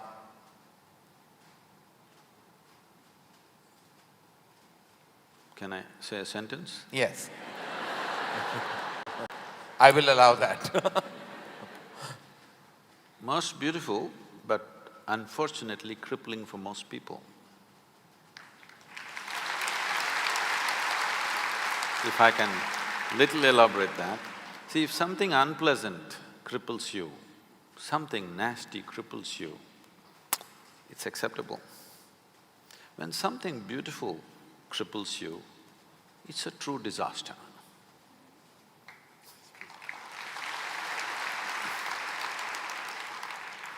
If you could ask one person, alive or dead, one question, who would you ask and what would that be?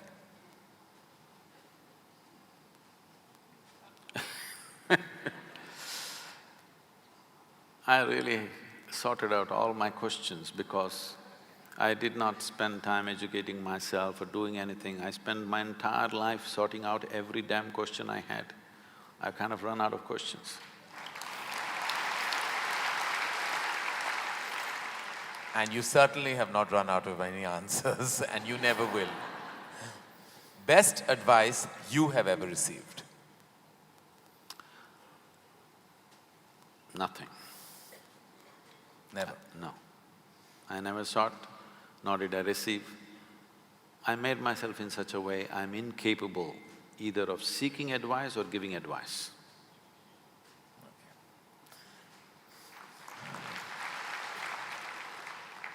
In an imaginary, completely hypothetical situation, if you had a day off with no commitments, no responsibilities, what would you spend the day doing? Oh, there are a lot of things. This can't be one word. No, it's not one word. See, I have an indiscriminate sense of passion towards everything.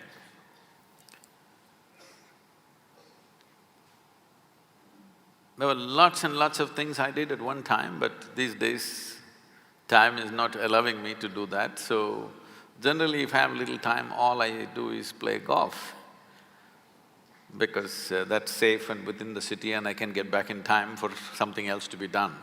But if an entire day is left to me, which they've not done for a long time, they've not left it to me.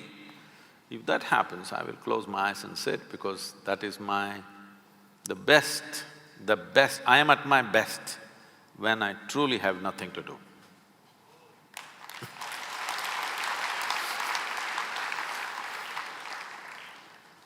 What is one thing you'd like people to remember about you at the end of your life? They must live so wonderfully that they don't even remember me.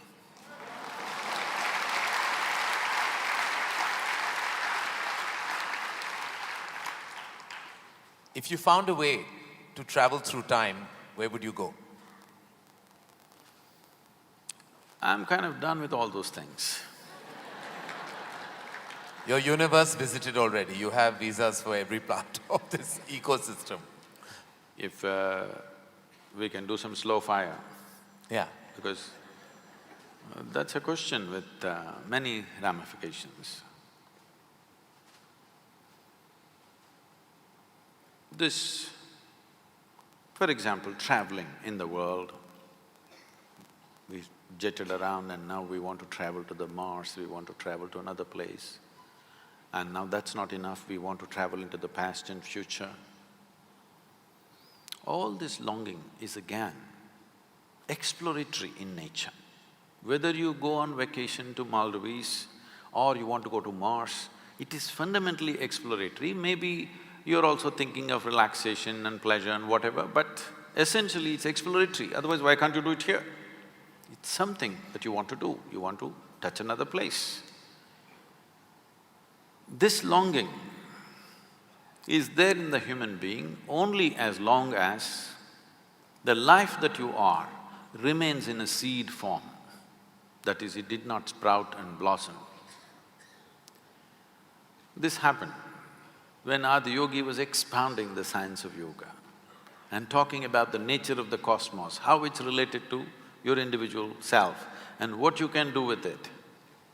Then the seven sages who were with him, they asked, what is the nature of this cosmos? How big is it? Where does it begin? Where does it end? So he laughed and said, your entire cosmos, I can pack it into your mustard seed.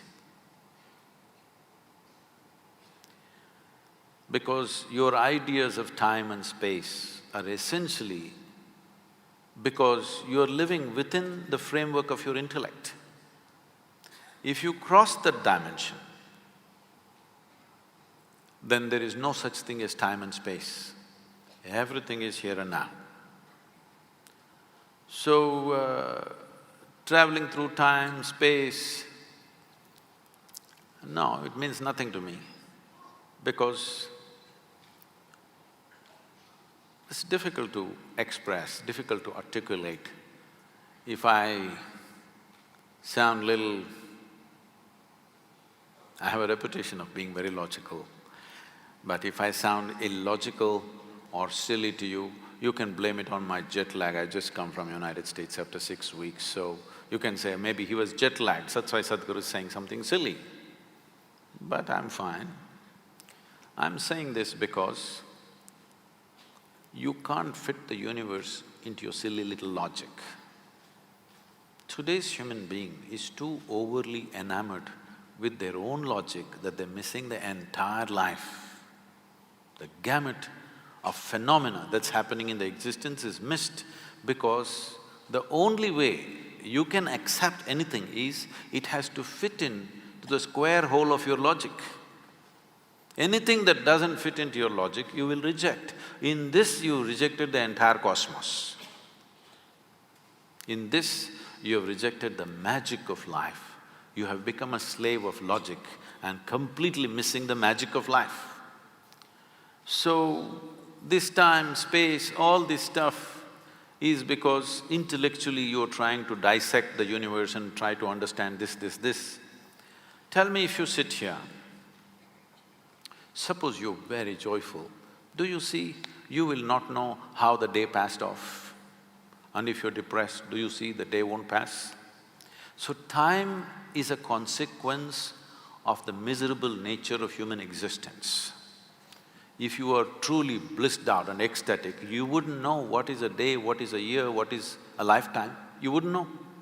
There have been times I sat down, I didn't realize, I thought it's 5 minutes, but people gathered around and started molesting my feet. Well, because in their understanding, I sat there for many days or whatever. This idea of time and space is a very convoluted idea simply because people are stuck in the framework of their logic. My work, my fundamental work is to take people beyond the framework of logic into the true magic of existence, our own existence. But it takes a lot of time. Still, my reputation is of being very logically correct because I'm still trying to woo them still wooing them, you know. For the real thing to happen, they will take a long time, unfortunately, because they have become such slaves of their logic. What is the first thing you notice when you meet a person? Just everything. Everything. Everything. Past, present and future.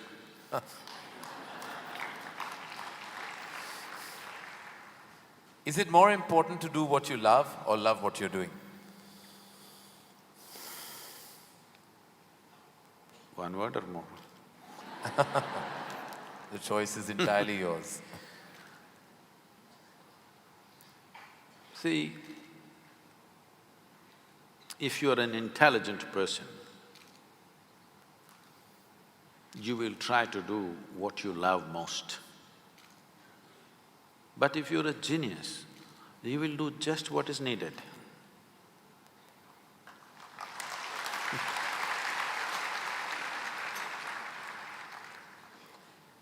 If you could be invisible for a day, what would you do?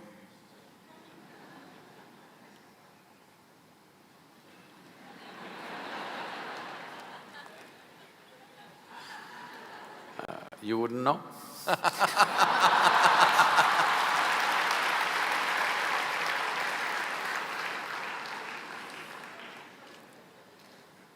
With due respect, what is your biggest weakness? Biggest? What is your biggest weakness? See, what normally people treat as weakness in their lives. Okay, let me give a normal answer. Why? Why am I going into all this? Already you said I'm what? What is the word? Sashayed.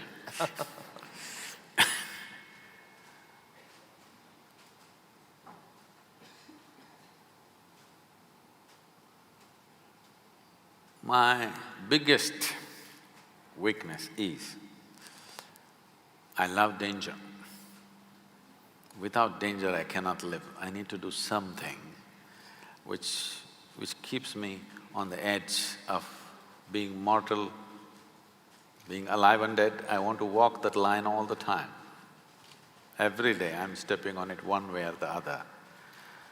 Is it a weakness? I don't think so, but people think, Sadhguru, you shouldn't risk your life like this. But if there's no risk, I feel I'm not being… because most of the time in my life, for whatever I'm doing, I don't feel tested. It's only in moments of danger that I feel little tested. So my weakness is, I like to be stretched, you know. For all the time when I was riding across India and later on I started driving, my only wish was that to find a machine which will test my skills. Always found the damn things broke down if I took it to my limits. These days recently, I'm beginning to get to do a few machines which are testing me, whether I can push it all the way or not. Maybe that's because of my age. If I had met them much younger, I think I would have… You would have managed to… Work around them. One thing the world doesn't know about you. They don't know a thing about me.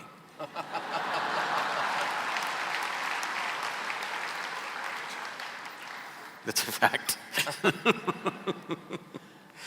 And the one thing you wish you could change about yourself.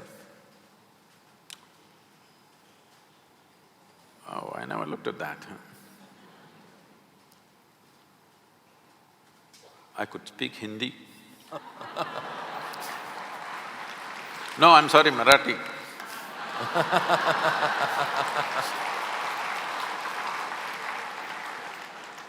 The one thing you wish you could change about the world.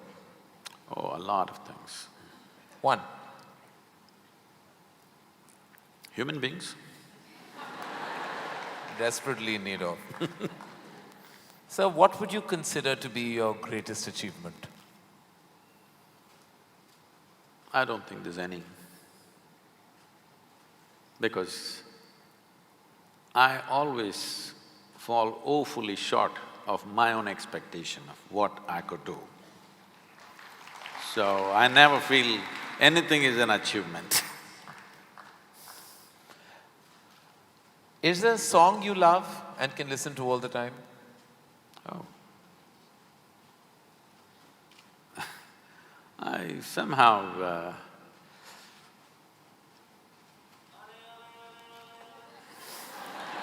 no. Probably because this came to me at a certain time when I was in my early teens maybe. So this one song kind of comes back to me more often than anything else. It's not that I even seek it, but somehow one way or the other this song keeps coming back to me. Is how many times Okay. I know you haven't seen any of my films, but do you have a favorite film? Oh. I've seen many good movies. At one time I saw a lot of them. I've not seen much of Indian cinema, but I saw a lot of, English cinema. But one movie that I thoroughly enjoyed at that time, because on that day the way things happened, many life situations fell together and everything, was Roman Holiday. Oh. Well, I have to say that that's the first film I've ever seen in my life. My mother took me to the cinema. Here we are. It is true. Roman Holiday is the first film I ever saw. It was my introduction to the big screen. I'm glad I have something in common with you. That image of Audrey and Gregory Peck is somehow just stayed with me. Wonderful. It was probably my age. Yeah. Oh, it must have been. Something you enjoy doing and wish you had more time for? I wish I had more time, because I made myself like this, that there is nothing that I enjoy or do not enjoy. I make sure I enjoy everything that I do, including simply sitting quietly or talking to somebody or doing whatever, because my activity is not limited to one area, so many things. If you did not enjoy everything that you do and do not do, you will go insane trying to manage so many things. But I will not go insane, because I enjoy being alive. Activities, anything is okay. Everything I do, I enjoy. Small things, big things, every kind of thing. Most profound things and silly things, I enjoy thoroughly. Should us all. Lastly, in a biopic made on you, who would play you? But who would make a biopic first of all? No, there would be lots of interested people. Maybe you should animate. I don't think you would want that. Well, that is the end of the rapid fire, and you totally deserve the hamper that doesn't exist on this platform. But it's a virtual hamper that I've given to you with my love, gratitude, and deepest amount of respect. Thank you.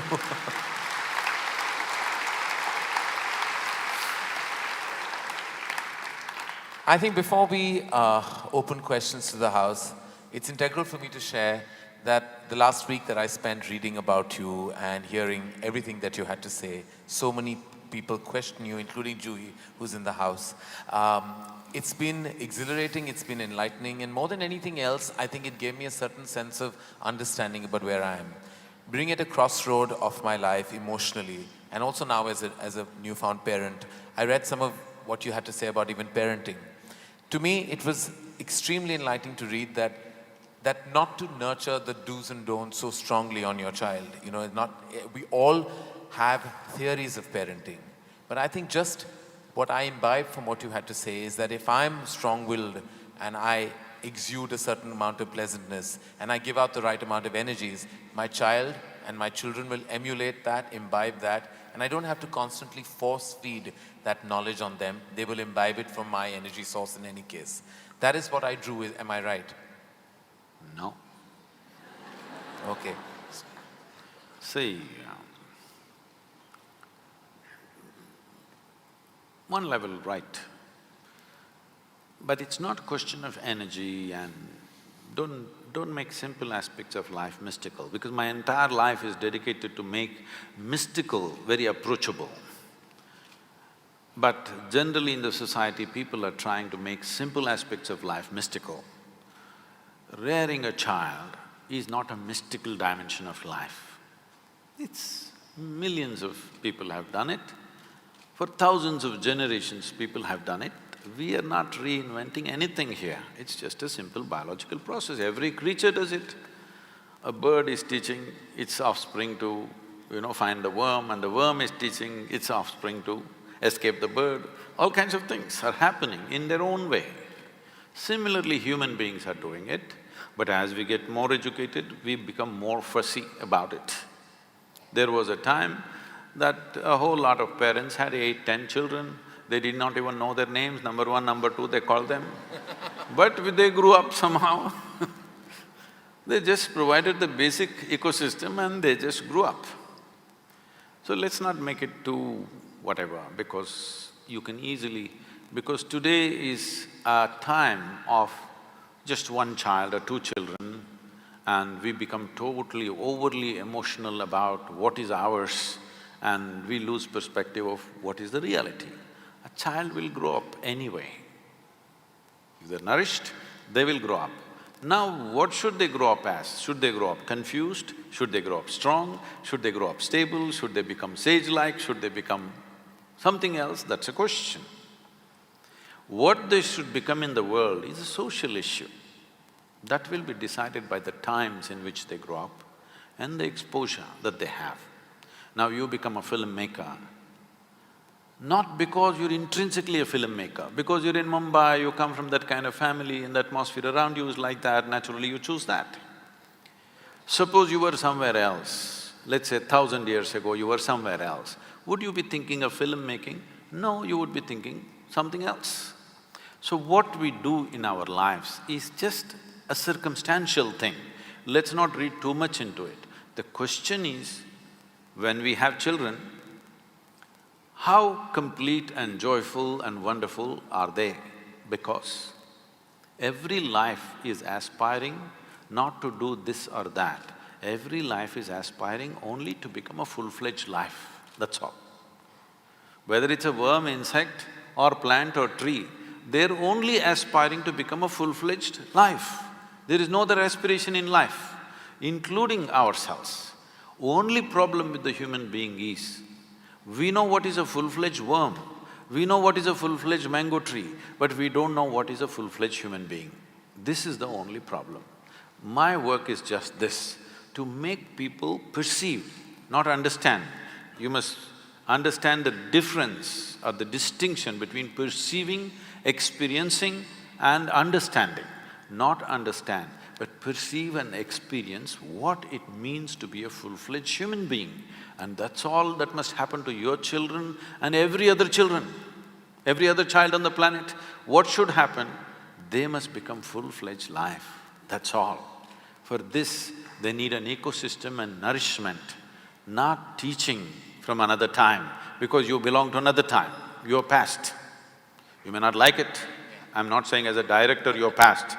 I'm saying in terms of time compared to your children, you're past, okay? So one important thing that we need to do when we have children is not to help them not to get overly identified with us. This is to make an investment, heavy investment, child means, but not expect any return. This is difficult for a stock market world, how to make an investment without return. But this is what bringing up a child means. You want to make a heavy investment, no return expected. This is all. If you want to… because I've… in raising my girl, I won't go into the lengthy affair, but I made sure nobody teaches her anything, nor did I teach her anything. No 1, 2, 3, no ABC, no Mary had a little lamb, because I don't care whether Mary had a lamb or not, you know. People said, Sadhguru, the way you are bringing up this girl, she won't know how many fingers she has. I said, I don't care whether she knows how many fingers she has, as long as she knows how to use her fingers. Why should she know this is 10? She thinks this is 100. Actually, this used to happen. When she was just…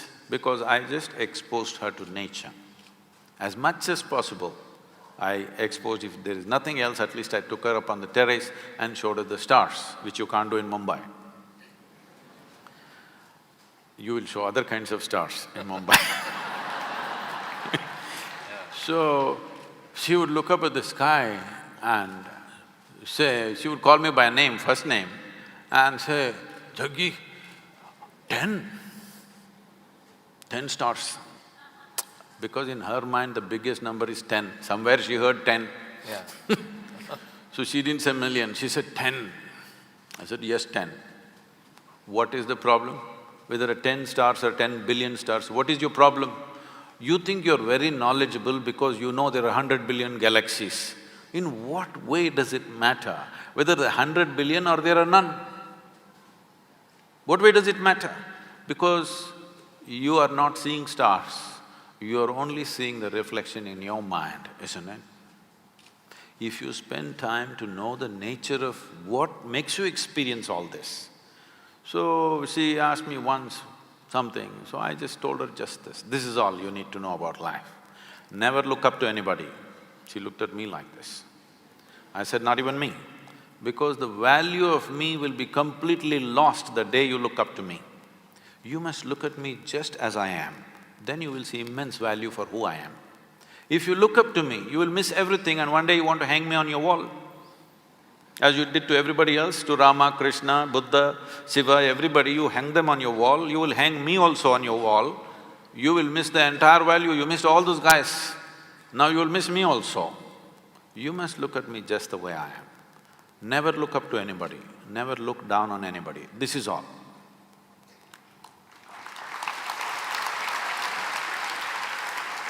Once you do not look up to anything or look down on anything, you will see everything just the way it is. If you see everything just the way it is, you will navigate your life, through life, effortlessly.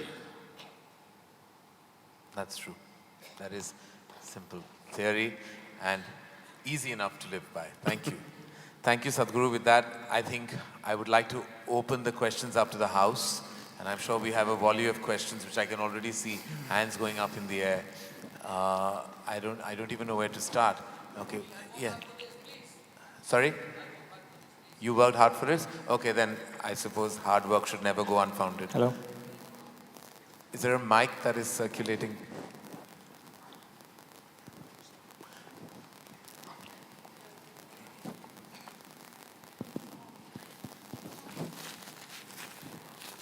Okay, you can shout it. Yeah, you seem, if you have worked hard, you can scream loud. Yeah, there you go. Namaste Sadhguru and hi, Karan, Johar. I'm 31, I've kept myself single all my life so that I could accomplish. No, you should go back there. It doesn't come to me, the sound. Yeah. My name's Rishabh, I'm 31. I've kept myself single all my life so I could accomplish something big. And you of all people should know how important and difficult it is. Important because to accomplish something big, if you're single, it helps without added responsibilities on your shoulders. And difficult because… I know you're trying to speak from your heart, but microphone works best here. I just didn't want to be too loud. Okay. And difficult because, you know, India, they keep asking you why you're still single. I would like to space dive. And I've talked to 1 million people about this, and I've knocked on 100 doors to turn down every single time, including the doors of ISRO. Can't get a thing. Including the doors of ISRO, and they said they don't have enough funds. It's a very long question and we have not heard most of it. What? I can't hear a thing actually, I'm feeling incapable. Yeah. What is your question, sir? Okay, so my question is, I would like to space dive. You would like to space? Space dive. So it's basically going all the way up to space. You want to go to space? Okay. And diving from there. Okay. And die what in space? It's a space dive. Space dive? Yes. Oh, you want to space dive? Yes. Okay. So, and the thing is, I've knocked on 100 doors only to be turned down every single time, because even ISRO turned me down saying they don't have enough funds. Space dive is important because India has gone leaps and bounds forward in space technology, but in the human space technology, it's way back. My question to you, Sadhguru, is, my biggest weakness is I like to live in danger.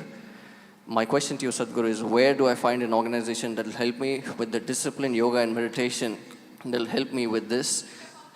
And where do I find a person, most preferably a movie director, they'll fund this project, understand the importance of it, understand the importance of this project, that India needs a human space program, fund it, and make a movie out of it which has less drama, less songs, and more of how a person struggles to get the mission accomplished. Okay. And get rich. We got the question. You took a long time to get to the question, but… He wants to space dive, he wants me to make a movie, he wants to help. No, he wants money. He wants money. My dearest 31-year-old, that's all I heard, that you were 31. If I had money, the last thing I would do is give it to you to space dive. There's many things that I would do with that money, and yours is not on my bucket list. But would you like to answer his space diving? The day after tomorrow, that's on 5th. Day after tomorrow is… I'm sorry, tomorrow is 5th. Tomorrow evening. Tomorrow evening, I'm at the ISRO at Sriharikota for the launch. Let me see if I can attach you to the rocket. Yeah.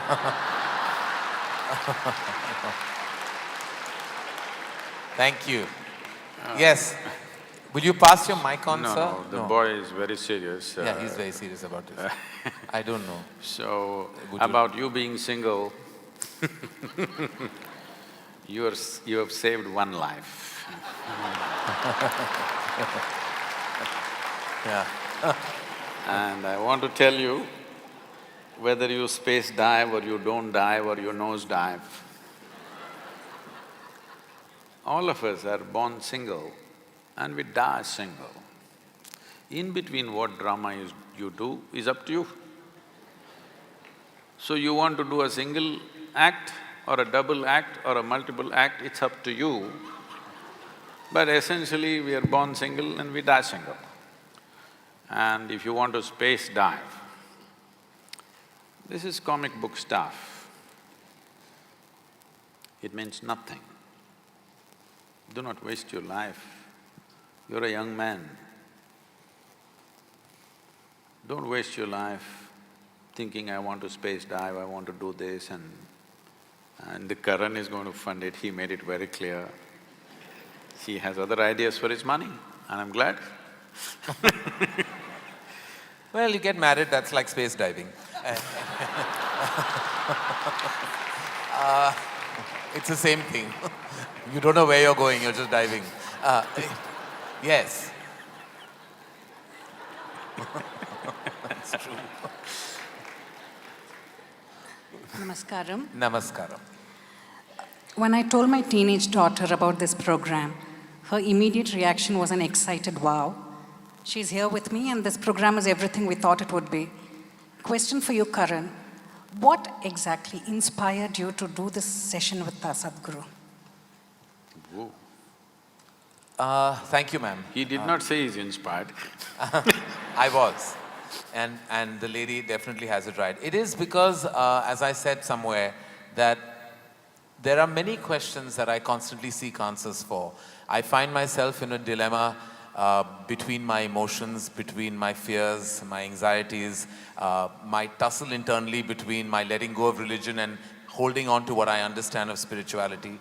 I haven't been able to seek too many answers through the books I've read or the people I've heard. To me, Sadhguru has been a revelation in more ways than one, because he made many of my answers, the answers that I was looking for, resonate with my life. And I think eventually what we look for is deep resonance. And anything that you attach yourself to, be a spiritual energy, a god perhaps, a religion, you feel that you need to find answers within that resonance. And I felt that my life resonated with everything that you said and everything that you professed. And that's why I was very interested and excited to be part of this platform. Yes, I'm sorry, I was meant to go to you first. Yeah. Behind you, so I'll come back to you, sir. The mic.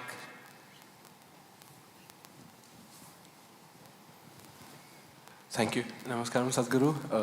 Hello, Karan. Hi. There are two questions. If the first one is answered, I don't need the second one's answer.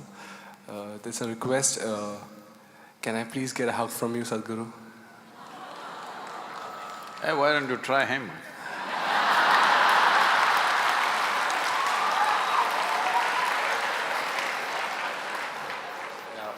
Why am I a second in that line? I didn't name the person. What is your second question? The first is you want a hug. The second is what you can't… You don't go into a kiss then, because that might be detrimental. No, just the presence of Sadhguru for the first time in my life. I just don't want to miss it. I don't know when will I get the chance next. So, if I could just… I know it's a difficult one. No, nothing difficult about it. It is just that I've been working with people to make them understand. People, especially outside the country, and now unfortunately it's caught up here. Where is my hug, Sadhguru? Can I get my hug? You are turning something beautiful into something very ugly. When you are in a certain state of inclusiveness, if it became necessary, you embrace somebody. It's a very beautiful act. Now it's a commodity, where is my hug? It's something that you give and take, it's not a transaction. This is what religion has done, everybody hugs 3 times or 4 times or whatever number of times. This is not what it is. All the tenderness that a human being feels within himself or herself, you destroying it and make it into some kind of act. Okay, I will hug you, I'll hug every one of you. What about it? Sweat exchange? So, this is something we need to do, and people also… in India this happens, they grab my hand and Sadhguru bless me, and they place it on their own head. Blessing will not come like this. Blessing will come when you become receptive, when you're in a certain way. If it's blessed, something wonderful can happen out of it, something tremendous can happen out of it. You grab my hand and what is that blessing? And if you grab my hand or foot or you hug me forcefully, this is called molestation. All right. You Can got I- your can I you got your jadoo ki chappi. So we had, yes sir. Yeah. Hello. Namaskar, Sadhguru. I know hug is not possible, but I know you cook very good dosa. Is that possible? Certainly not here. I know. No, my question is that when we cook, if we have to get joy of cooking, then that joy is something which is internal, and I cook for my joy. But when you're cooking for others, then you want to give them joy. And at times there's a conflict. Who should win? This is for him. No, no. No, it's for sir. you. I have different things on my menu.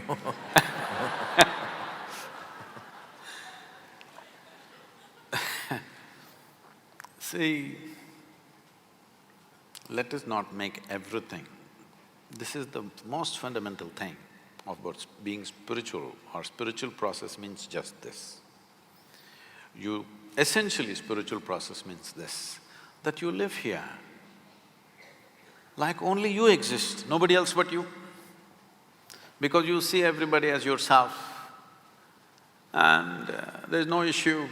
People ask me, Sadhguru, wherever you go, whether it's 10,000 people or 100,000 people, how do you speak? Well, I'm talking to them like if I had the habit I don't have, if I had the habit of talking in front of my mirror, how I would speak to myself, that's how I'm speaking. There is no… what I'm doing is not some kind of oratory or discourse, I'm just talking like I would talk to myself because I don't see anybody but myself. So, spiritual process means just this, that in some way you became all-inclusive. In your experience, you became all-inclusive. So, one thing that has disappeared from your life is comparison and competition. Comparison starts and then it transforms itself into competition and then it goes into ugly things. So even for something as alive and beautiful as joy, joy is joy is the most important aspect of your life, you know. That is, joy means your experience of you being… your existence is fantastic. Your experience of your existence has become beautiful, that's why you're joyful. Now, I'm not joyful because I make the best dosas, not you, okay? Not because I make the best dosas, nor will I be super joyful because I eat whatever the best things that you cook. Before I come into your restaurant, I'll be very joyful. If you make something good, I will eat joyfully. If you make something good, very joyfully I will push it aside. But with your good cooking or bad cooking, you can't steal my joy, nor can you give my joy. I want you also and everybody in the world to become like this, that somebody else cannot determine what happens within you.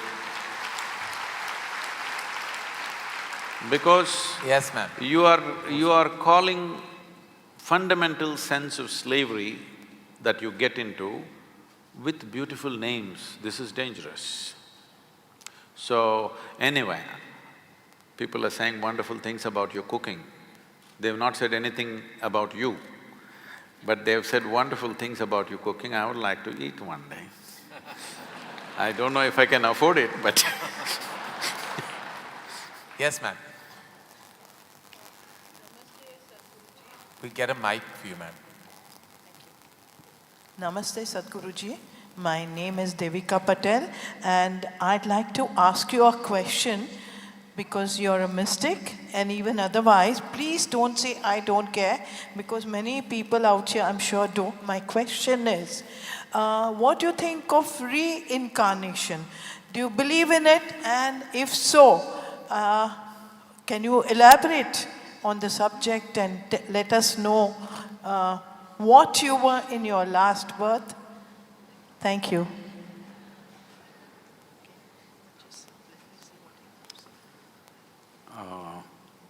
Now you already put strictures on me as to what I should not say.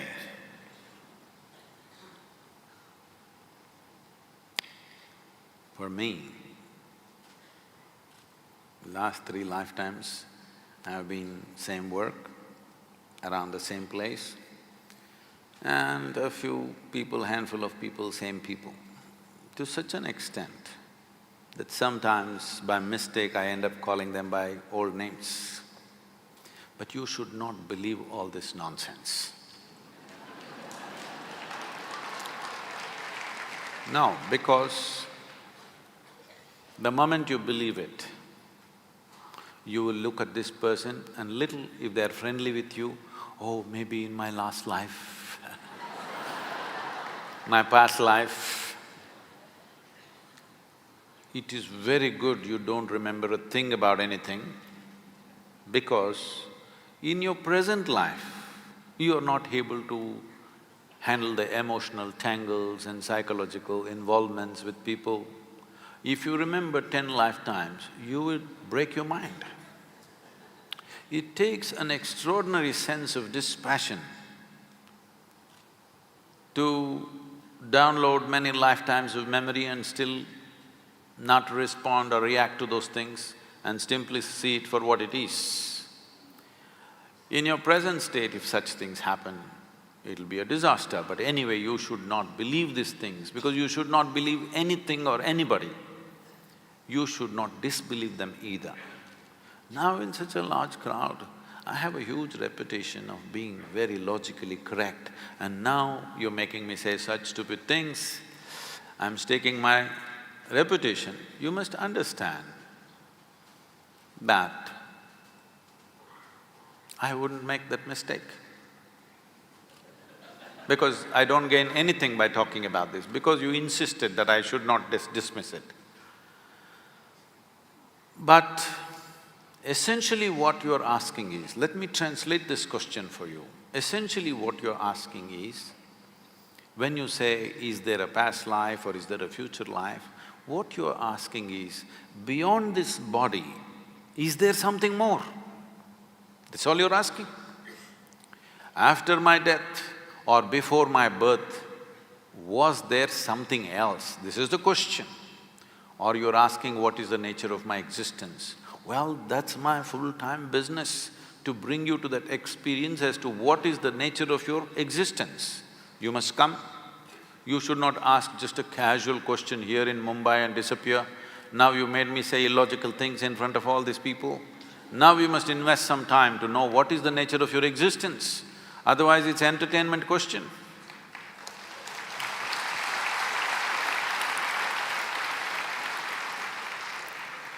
I don't know, you have a color you like? Don't ask.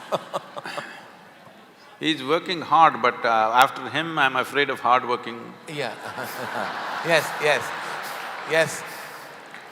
Hard working in blue. No, we'll get you a mic. We have just 2 questions after this gentleman. Yeah, I'm going to get there, right there. Namaskaram, Sadhguru. Please somebody give a mic to that lady who's up there with her hand up after this boy is over. Yeah. Pranam, Sadhguru. Sadhguru, my name is Aishwarya Nigam, and I have been to the ashram many times and I have read many of your books. You must quickly come to the question. The question is, Sadhguru, I am stuck here and I want you to please guide me. Tell me in a child's language what is the answer and what is the solution. I don't want to give importance to my own thoughts and emotion. Tell me how. Please make me understand. I don't know when will I get this mic again. Although I am always in your presence, but I want the answer, Sadhguru. I don't want to give When you get out of this hall, start walking south. If it's a genuine question, if it's a question which truly matters, you must seek. I would have gone to the ends of the world if I found somebody who could answer the billion questions I had. If really it matters to you, the question, you must seek. If you think going south is the answer. If you don't think so, you shouldn't bother with me. If you think so, you shouldn't waste a moment of your life, because I want everybody to at least be straight and some basic integrity to your life. You ask big questions and you leave it and go and sit in the matinee show. I'm not saying you should not go to the matinee, I'm sorry. I'm saying the wrong things, wrong examples. That's fine, no offense taken. So, I want you to understand, somebody came and asked me recently, Sadhguru, are you a devotee of Shiva? I said, you fool, did you ever see me sitting somewhere and doing Shiva Puja? Did you see me? My entire bloody life, I've invested in you, all right? There is nothing else I do except constantly seeing how to raise people to the next step. And you are asking me, I am a devoted to somebody, I'm bloody devoted to you and you're not seeing it? So, when you ask this question, I take the question seriously, I believe you're genuine. But then you go and get drunk today evening. I am not against any of those things, a matinee or drink or this or that. All I am saying is, you must have some integrity to your life. When you ask a big question, you must make the investment, isn't it, of time and energy? You must invest life. Because to bloody answer this, I've invested my entire life. Yes. Sadhguru, you had pointed out there was… yes, to the lady right at the back. Right at the back. I have a question. One moment, sir. We're just going to the lady and then we'll get… who's that person? Sure. She still doesn't have the microphone, he's on now. Okay, you're on the mic. All right, go ahead. Namaskaram, Sadhguruji. My question is, what can be the greatest change one can bring to our life to make it more blissful in this birth? You got to change. You have to… You got to change, I You said. got to change. There's nothing else. You think by doing something else this will become blissful? No. This one has to change to become blissful. Yes, the lady. Has she got the mic? Yes. Just reaching you, ma'am. Namaskar to one and all. So my question is, I get very attached easily, and now I feel I'm very attached to my responsibilities. So how do I break this bondage, and if I really want to do something for myself, not for anybody, just to feel the joy that I've been listening to you, if I want to really, really feel that joy, how do I break the bondage of responsibilities and move ahead? And how do I overcome my attachments?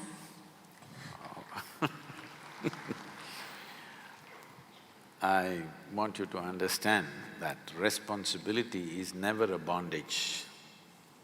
Responsibility means you chose to respond to something wholeheartedly. So it is never a bondage.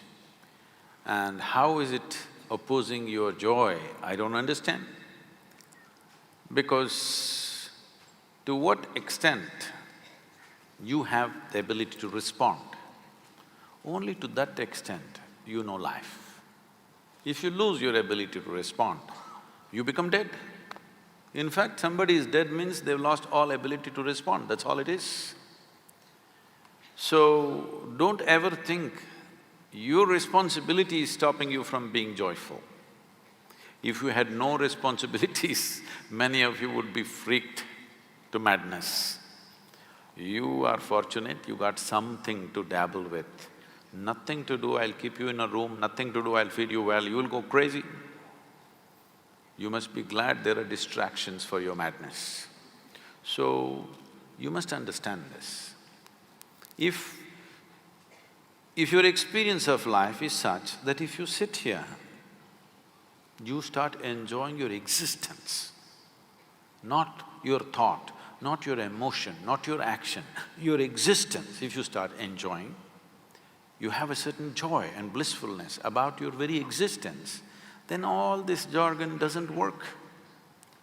If that one thing has not happened to you, you are in a desperate condition, you have to do a million things to know a little bit of pleasantness. But tell me sincerely, genuinely, in a 24-hour segment, how many moments of actual joy do you know? Most people can count on their fingers, many people have nothing to count. They will say, oh, the day I got married, I was so happy. The day I got my job, I was so happy. It happened, it's history. Because it is externally instigated. Otherwise, by yourself, you will become a wreck. Please change this, then all these jargons and philosophies are irrelevant to you because you know the joy of your existence. Thank you. We have one last question. Yes, sir. Huh? I'm just going from this gentleman, I'll come to you. Maybe two guys. Yes. Sadhguru. I'll leave that to Sadhguru after this. How many more he'd like to answer, but yes. Sadhguru ji, namaskaram. Karan ji, namaskaram. I am Mohit Sadhana. I've come from Karnal just to see you live and I'm feeling blissfully blessed. I didn't come with a question, but now I have a question. Sadhguru ji, you just made a mention that word does not know anything about you, and that remains a fact. Even then, any somebody from the world who comes in little contact with you gets so much benefited. So when would you reveal? Or my question is, what does it take to become a Arjuna for the yogi of highest order of our times, R. Krishna, the you, to reveal? Sorry if that question is still invalid.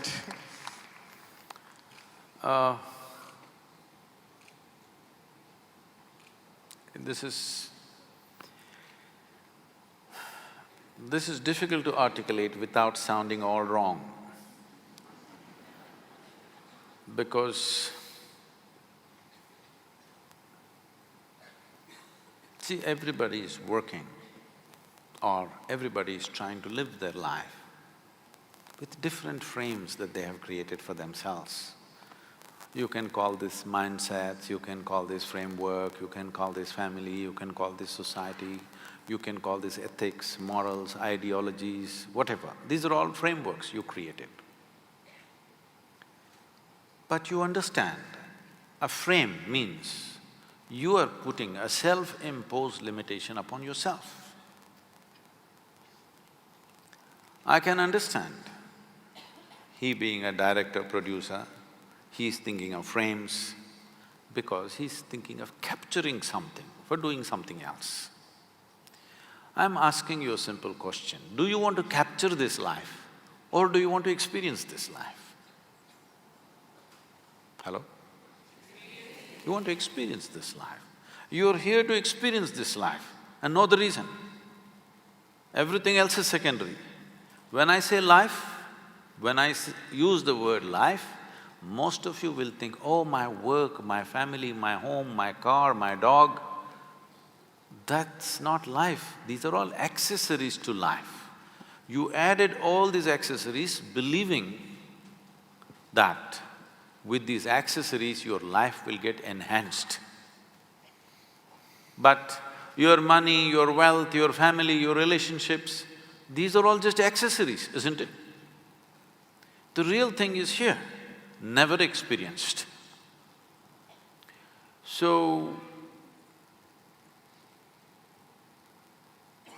to first make somebody… you know, there are many wonderful people around me. This is the biggest wealth I have. I have some truly, absolutely fabulous people around me all the time. They won't let me pass through a single day without tears of joy, love, ecstasy. Without witnessing this, a single day won't pass for me, no matter which part of the world I'm in.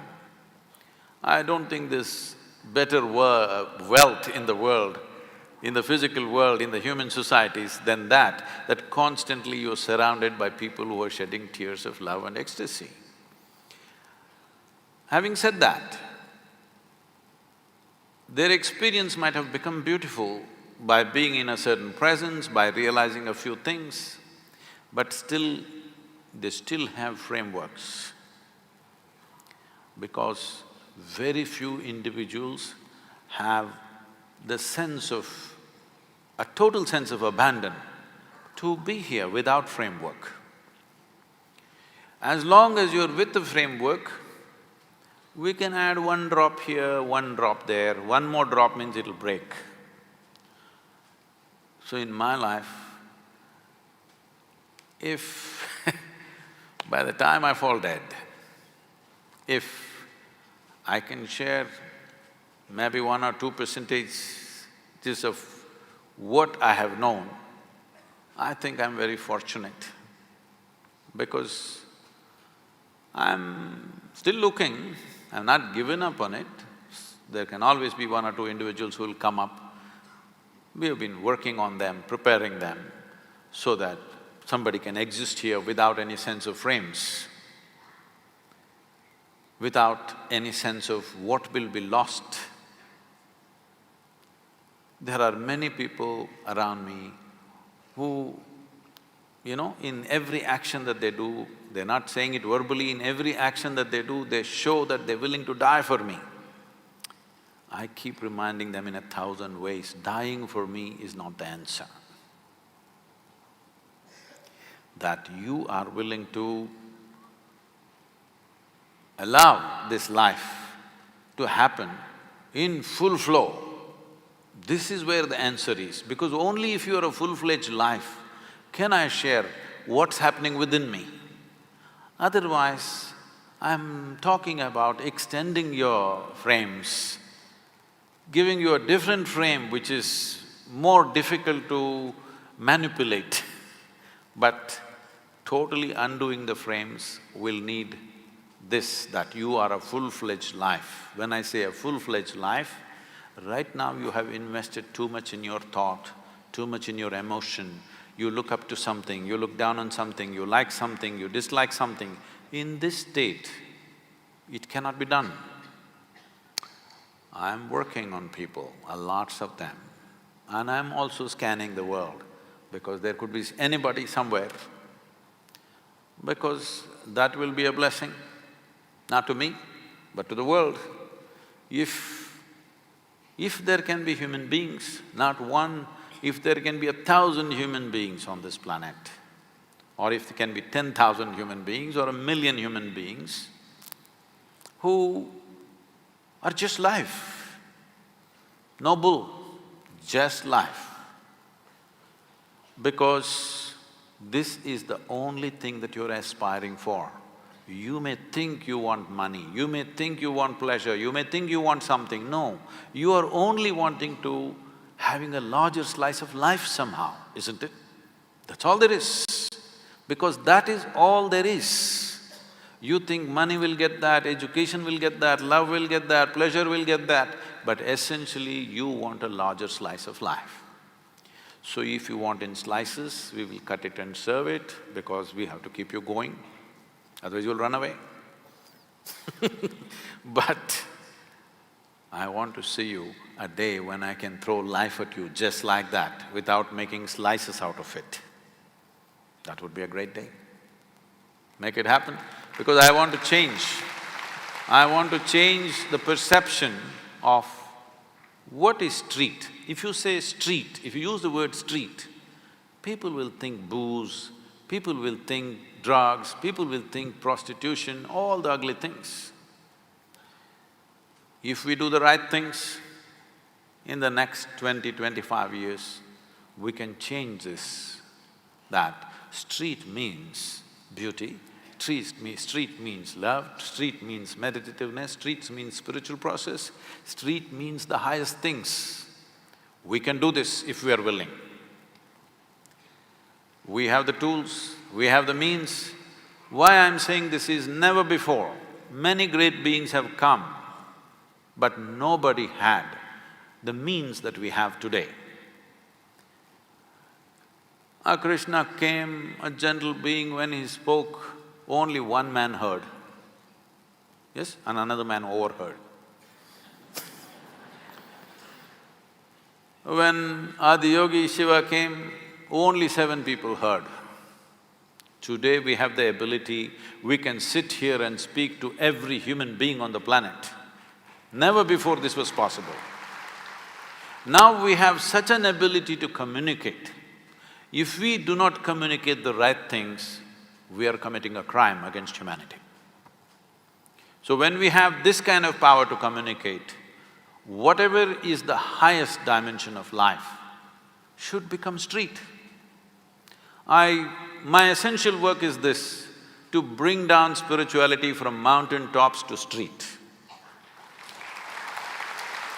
That's why my language is little street. Not at all. With that, I'm sorry we won't be able to take any more questions. We've reached the end of this conversation with the mystic, and thank you, Sadhguru. Thank you for your words, your wisdom, and everything that you always bring to the energy table of our universe. Thank you so much. It's truly been an honor. Thank you. And thank you to all of you for being a wonderful audience. Thank you.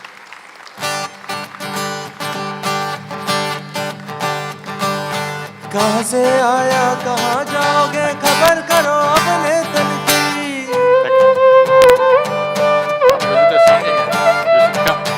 कहाँ से आया कहाँ जाओगे खबर करो अपने तन की कोई सतगुरु मिले तो भेद बतावे खुल जावे अंदर खिड़की खुल जावे अंदर खिड़की जावे अंदर खिड़की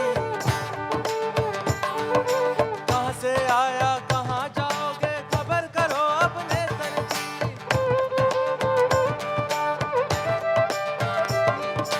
कहाँ से आया कहाँ जाओगे खबर करो अपने तन की कोई सतगुरु मिले तो भेद बतावे खुल जावे अंदर खिड़की खुल जावे अंदर खिड़की खुल जावे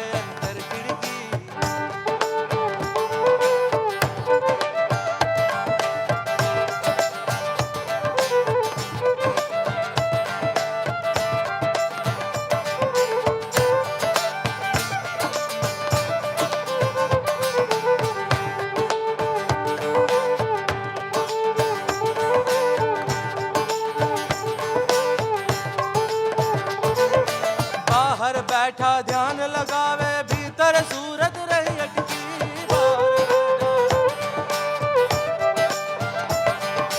बाहर बैठा ध्यान लगावे भीतर सूरत रही अटकी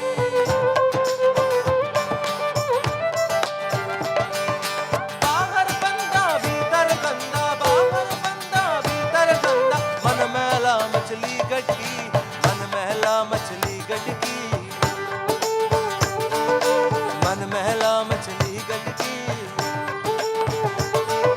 कहाँ से आया कहाँ जाओगे खबर करो अपने तन की कोई सतगुरु मिले तो भेद बतावे खुल जावे अंदर खिड़की खुल जावे अंदर खिड़की खुल जावे अंदर खिड़की खुल जावे अंदर खिड़की खुल जावे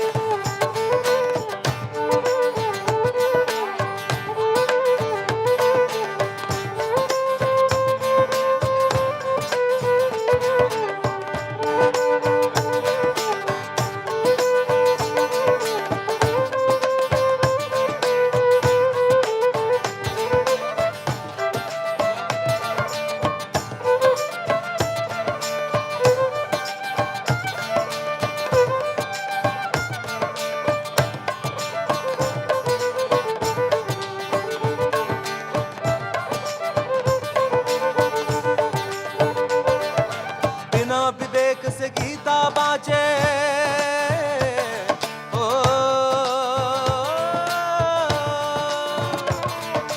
बिना विवेक से गीता बाँचे चेतन को नहीं लगी चटकी बिना विवेक से गीता बाँचे चेतन को नहीं लगी अरे गावे बजावे लोग रिझावे गावे बजावे लोग रिझावे आवागमन मेरी या भटकी आवागमन मेरी या भटकी आवागमन मेरी या भटकी आवागमन मेरी या भटकी कहाँ से आया कहाँ जाओगे खबर करो अपने तन की कहाँ से कोई सतगुरु मिले तो भेद बतावे खुल जावे अंदर खिड़की खुल जावे अंदर खिड़की खुल जावे अंदर